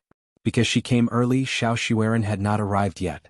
She first ordered a cup of mocha frappuccino, leaned on the sofa comfortably, and looked out of the window at the street scenery outside. In the afternoon, the warm sun shone on her body. She closed her eyes comfortably. The weather tonight wasn't too hot, and the temperature was just right. She even felt a little sleepy, so she simply curled up on the sofa, closed her eyes and pretended to sleep. When Xiao Shui arrived, she happened to see a portrait of a beauty. Yun Sure was nestled in the corner of the sofa. The warm sunlight outside the window shone on her cheeks, making her skin look as white as jade. Drunk on the fragrance of a beauty. For some reason, this word suddenly popped into Xiao Shui's mind. They hadn't met for a long time, and Yun Sure suddenly became charming. It was probably because she had been too busy with work in the past and neglected her own appearance. Chapter 871. Yun Sure felt awkward at first, but her manager said, "You're not famous now, but when the movie is released and you become famous, if the media publishes those sneaky photos of you dressed so shabbily and without class, they'll think that I'm abusing you." Yun Sure had no way of rejecting his offer. Thus, beautiful clothes of various styles filled her entire wardrobe. In fact, she was the kind of woman who let nature take its course. She was not good at clothes, and her manager often complained about it. Xiao Shui was gratified. A while ago, Yun Sure was very popular on Weibo, so much so that Xiao Shui, who did not use Weibo often, developed the habit of scrolling through it. She was sincerely happy for her. Sure. Xiao Shui called out a few times tentatively. Yun Sure opened her eyes abruptly and woke up. When she saw her friend's warm smile, she could not help but smile. "Xiao Shui, you're here." There was a traffic jam for half an hour because of a car accident. "Whoa. Sure, you must have waited for a long time." "It's okay." Her words came to an abrupt halt. Yun Sure caught a glimpse of an unfamiliar man standing beside her and could not help but be startled. Xiao Shui followed her gaze and saw the man beside her. She immediately hooked her arm around his and leaned her head on him like a little bird, introducing him generously. Sure, let me introduce you. This is my boyfriend Gao Nan. We've been dating for a month. Today is our 1-month anniversary, hee. You don't mind that I brought my boyfriend along, right? Yun Sure's face was blank for a moment before she smiled. Why would I mind? It's just a little too sudden. Gao Nan immediately stepped forward and extended his hand to Yun Sure, saying politely, "Hello, Sure. I'm Gao Nan, Xiao Shui's colleague and boyfriend. She often talks about you." For some reason, the man's gaze on her made her feel particularly uncomfortable. She did not know if it was an illusion or something, but she felt that the man's gaze was particularly deep when he looked at her. It was so deep that it made her hair stand on end. However, his gaze soon returned to normal. "Hello." Yun Sure shook his hand. However, when she wanted to withdraw her hand, the man's grip tightened. Yun Sure's face embarrassed and she pulled her hand back. "What's wrong with this man? It's so strange. Why is he holding my hand so tightly?" Yun Sure's impression of the man instantly. She felt that the man's gaze on her, and it was especially uncomfortable. Xiao Shui and Gao Nan and the waiter. She ordered 2 cups, coffee and snacks. Sure's coffee too, Gao Nan's, who was the woman's. Before Yun Sure could reply, Xiao Shui shook her head. Sure has never liked coffee. What? Gao Nan's attention seemed to be especially focused on Yun Sure. He looked at her and smiled politely. "Coffee may be bitter, but it's especially fragrant when it's added. I don't like coffee. Thank you." Yun Sure politely declined. Since she said so, Gao Nan could not say anything else. Chapter 872. Since Shirshir doesn't like coffee, why did you ask her to meet you in a cafe? He asked with a smile. Xiao Shui giggled, because I like coffee. Besides, coffee isn't the only thing here. For example, Shirshir likes the mocha frappuccino here. Every time we come here, I'll order a Blue Mountain and she'll order a mocha frappuccino. That's how we spend the whole afternoon. Then, let's order another mocha frappuccino for Shirshir. Seeing that Yun Shirshir's mocha frappuccino was almost half filled, the man suggested. Yun Shirshir immediately shook her head. No need. It's not good to drink too much of the sweet stuff. Yes. You'll get sick of it if you drink too much. Besides, Shirshir is a superstar now, so she has to maintain her figure. Only then did he say, Shirshir, just order whatever you like. Don't be too restrained. She immediately rebuked. Do I need you to tell me that? Shirshir and I have been in a relationship for so many years. Yun Shirshir tugged at the corner of her lips, feeling extremely awkward inside. She felt that Gao Nan had been particularly enthusiastic and concerned about her ever since he appeared. Isn't he afraid that Xiao Shui will be jealous when he treats me so gently? Girls don't like it when their partners are too attentive and gentle to other girls. Xiao Shui had not seen her for more than a month, so she had a lot to say to her, such as how hard it was to adapt to the company environment, how she met and fell in love with her boyfriend, and so on. In short, she had a lot to say to Yun Shirshir. However, before she could say much, Gao Nan suddenly interjected, I heard from Xiao Shui that you're filming in the production team now. His sudden interruption stunned Xiao Shui, but she did not think much of it and just went along with his words. Yes, Shirshir is filming in the production team of The Green Apple, as the female lead. Moreover, the male lead is played by Gu Xingze. Shirshir will definitely shoot to fame when this movie is released. Yun Shirshir smiled shyly. Xiao Shui, what do you mean by instant fame? You're exaggerating a little too much. That's right. Shirshir was already famous. She was featured in all the behind-the-scenes videos posted by the crew of The Green Apple. It's obvious that the crew is also trying to support Shirshir. Xiao Shui was stunned for a moment before she asked curiously, Huh? You're on Weibo too? Didn't you tell me that you don't use Weibo? Gao Nan replied, I just opened my Weibo account. Oh, why didn't you tell me that you opened an account? Let's pay attention to each other. Xiao Shui said, speaking of which, Shirshir, I didn't expect you to have a Weibo account as well. You even followed me first. I'm so excited. What's there to be excited about? He's a superstar. You're a superstar now. Now that I've caught the attention of a superstar, my friends are so envious of me. Xiao Shui suddenly had an idea and said, Shirshir, if only I could catch the attention of Gu Xingze. Even if it's just for a day, I'll be so happy. You're Gu Xingze's fan? Yun Shirshir was a little surprised. Yes. I have a collection of his posters at home. I've been following him since his debut. I've been his fan for 10 years and I have all his albums. I can watch every single one of his movies dozens of times. Xiao Shui immediately turned into a fangirl at the mention of Gu Xingze. Yun Shirshir did not expect Xiao Shui to be Gu Xingze's diehard fan and was a little surprised. Chapter 873. Her words brought the topic back to her once more. Yun Shirshir was stunned for a moment before she gave a perfunctory reply. It's all right. Filming is work and all work is hard. Yeah. I used to think that those who say work is tiring are just making groundless moans. But when I joined the company, I realized that working is really tiring. She complained bitterly. Yun Shirshir knew her best friend well. She grew up in a good family and was a typical rich missy. Back then, when she was still in college, she had her first BMW, which attracted the envy of many. Hence, the little princess who was used to living at home, found it hard to adapt to work. When she was still in school, she went to a cafe to work part-time with her on a whim, but she gave up after a few days. Indeed, she could not bear hardships. Hence, she was quite surprised that she could persevere for a month without quitting. Why don't you work in the family company? Well, because my dad told me to go to a foreign company to hone my skills before returning to the family company, she replied. Still, he's also surprised that I can persevere. I didn't expect you to persevere either. Do you know why? She winked at her mysteriously and suddenly smiled shyly. It turned out that not long after she joined the company, she was transferred to the administrative department as a secretary. The head of the administrative department was Gao Nan, who was sitting next to her. Speaking of Gao Nan, Xiao Shui, who was in love, was like a little girl who had just fallen in love. She began to talk about her relationship history. Gao Nan was the head of the administrative department and the son of a shareholder of this foreign company. He came from a good family and was considered a good match for the Xiao family. He was handsome and elegant, so he was the prince charming in the hearts of many girls in the company. Naturally, he captured Xiao Shue's heart. The only reason she could persevere was that her admiration for him had turned into motivation. She was a girl who dared to love and hate.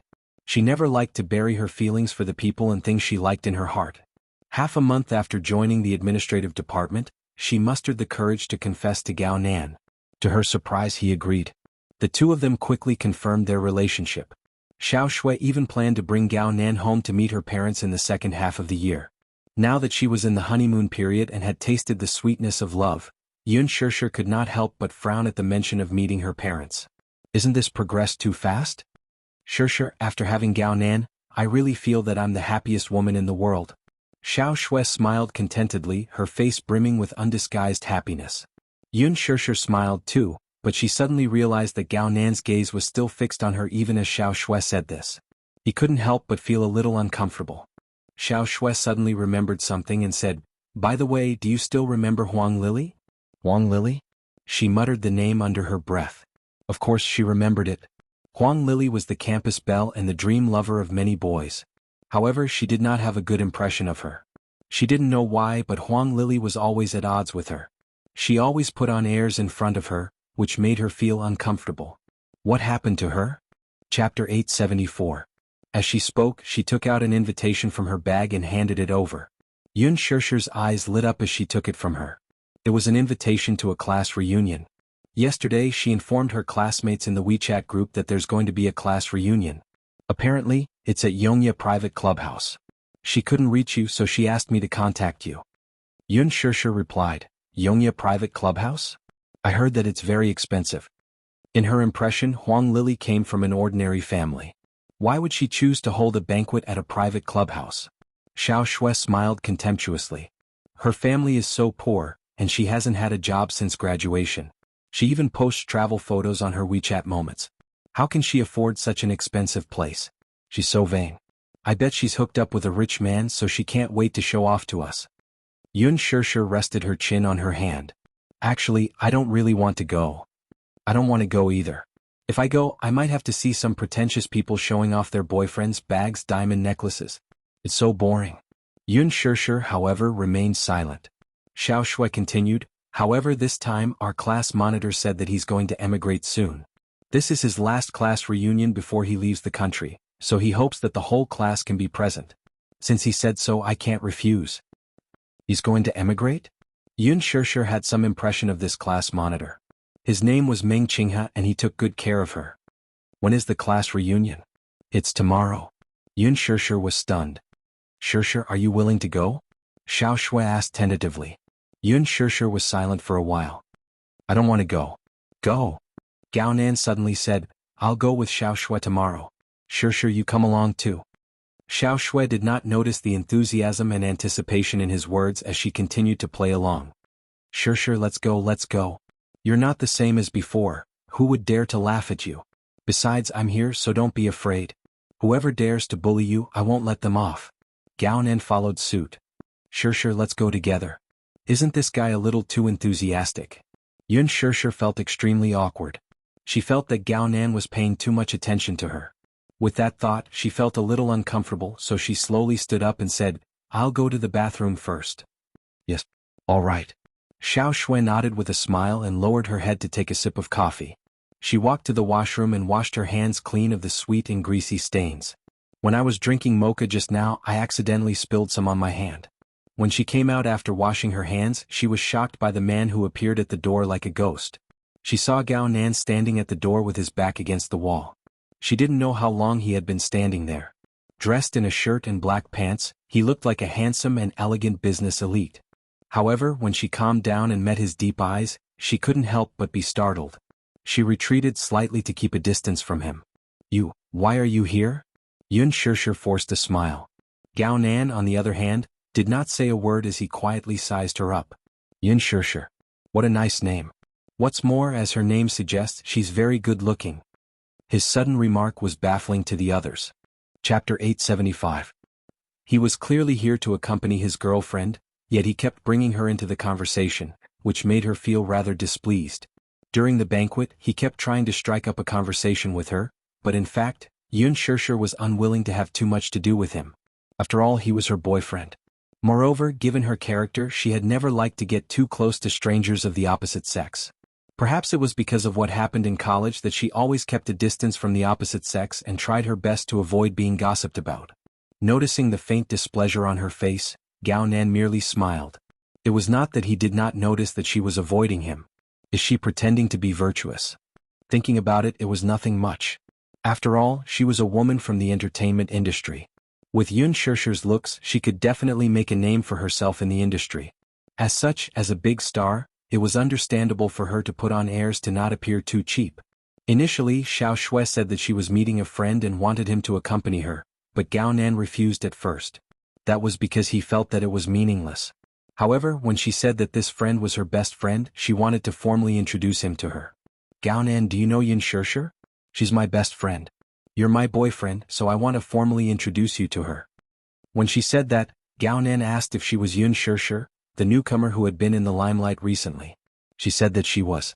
That was why he was willing to accompany her here. It was all because he wanted to see how the legendary and otherworldly Yun Shirshir looked like in real life. However, when he followed Xiao Shui into the cafe, he caught sight of Yun Shirshir nestled on the sofa, dozing off.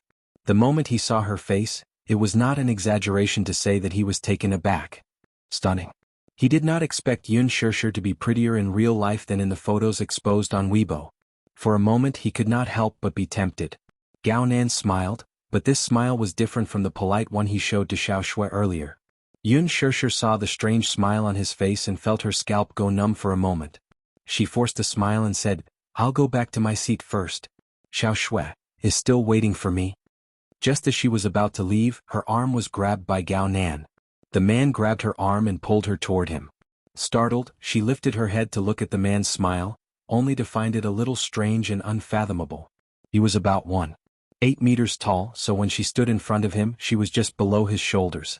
He pulled her back, but Yun Shirshir didn't like his touch. She frowned. "You, with your looks, your net worth must be very high, right?" Gao Nan's sudden question came out of nowhere. Yun Shirshir was taken aback by his words and did not understand what he meant for a moment. Gao Nan continued.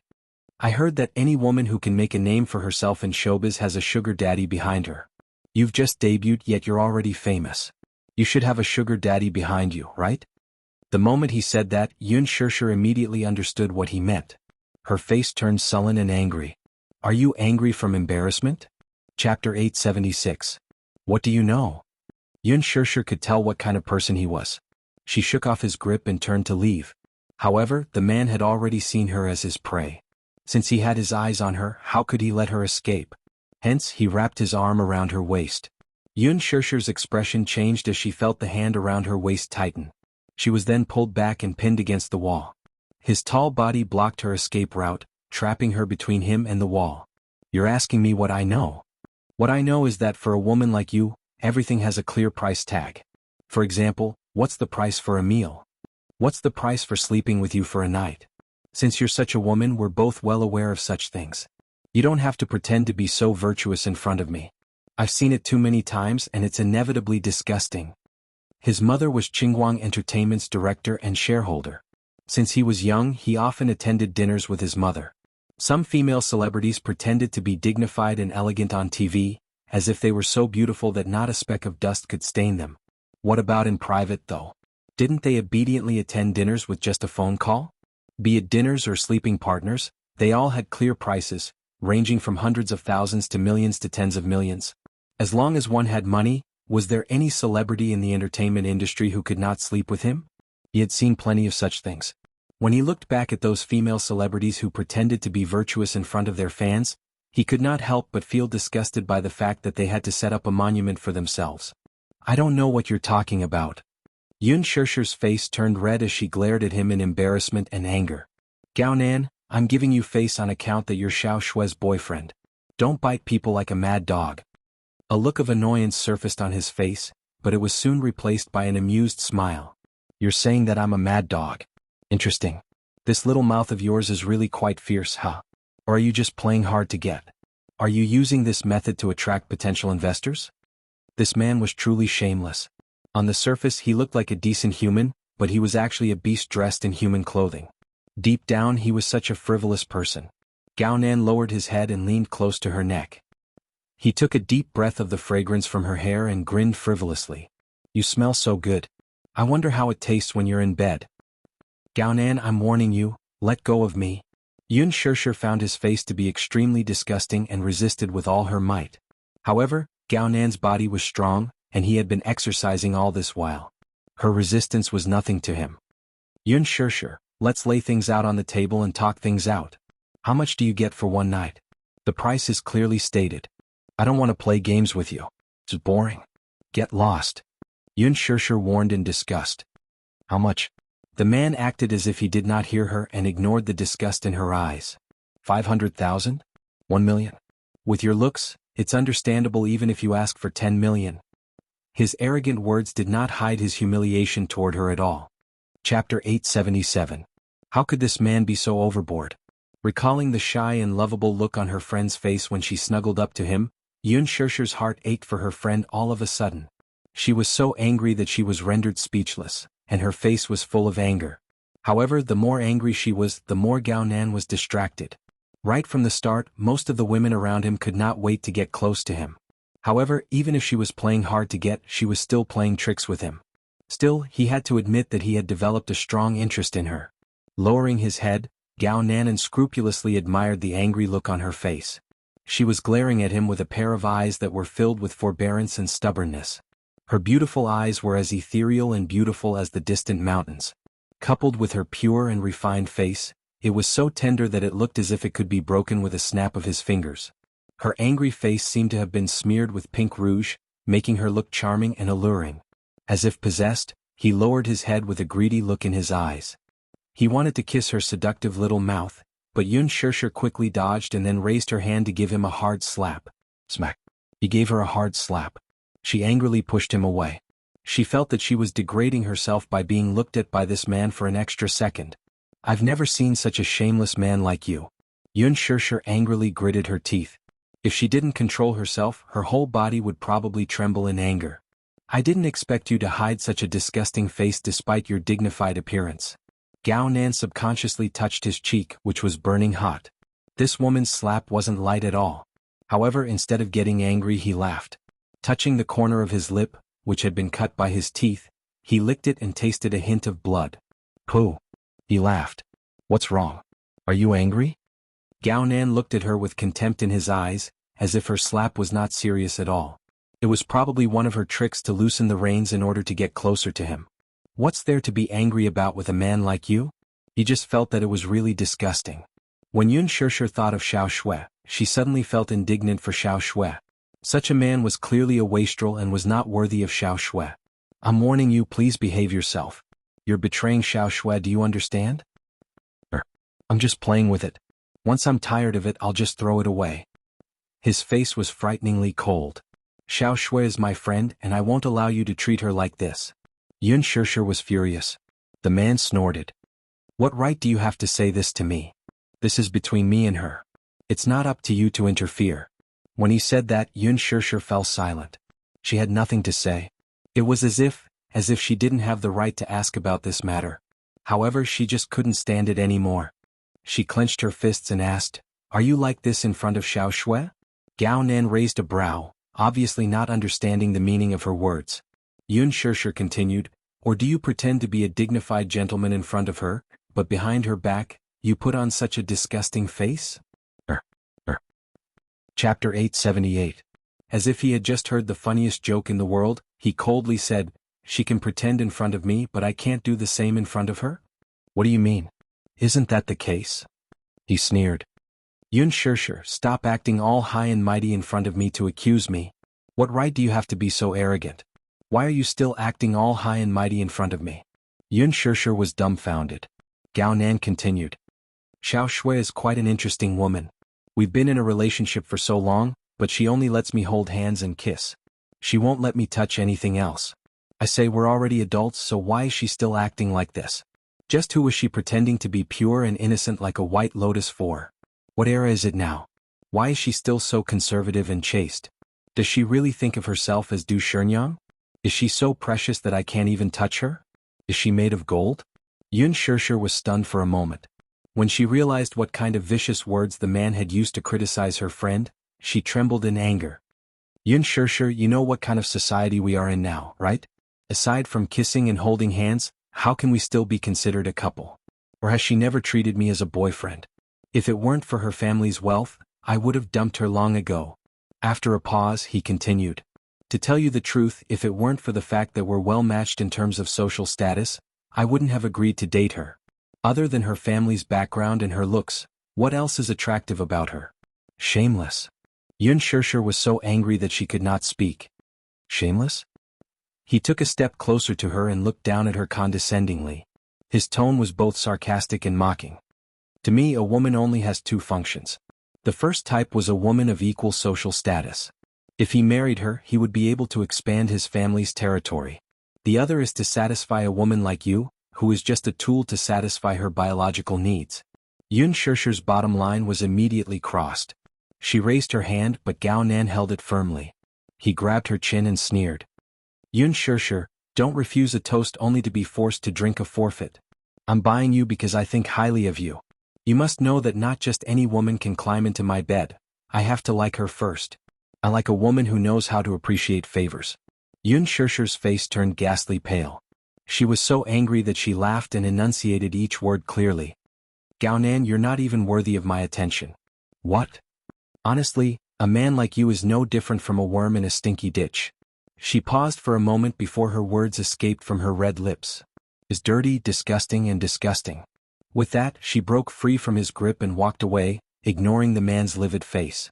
Gao Nan was so angry that he stood rooted to the ground, unable to come back to his senses for a long time. When she returned to her seat, Xiao Shui was looking at the street outside the window. Seeing her return, she turned her head and smiled. Just as she was about to speak, she saw the latter's gloomy face. She lowered her head and kept quiet after returning to her seat, which made her feel a little strange. Shirshir, what's wrong with you? Yun Shirshir raised her head and looked at her with a complicated expression. She opened her mouth but couldn't utter a single syllable. In fact, she really wanted to repeat what the man had just said to her word for word.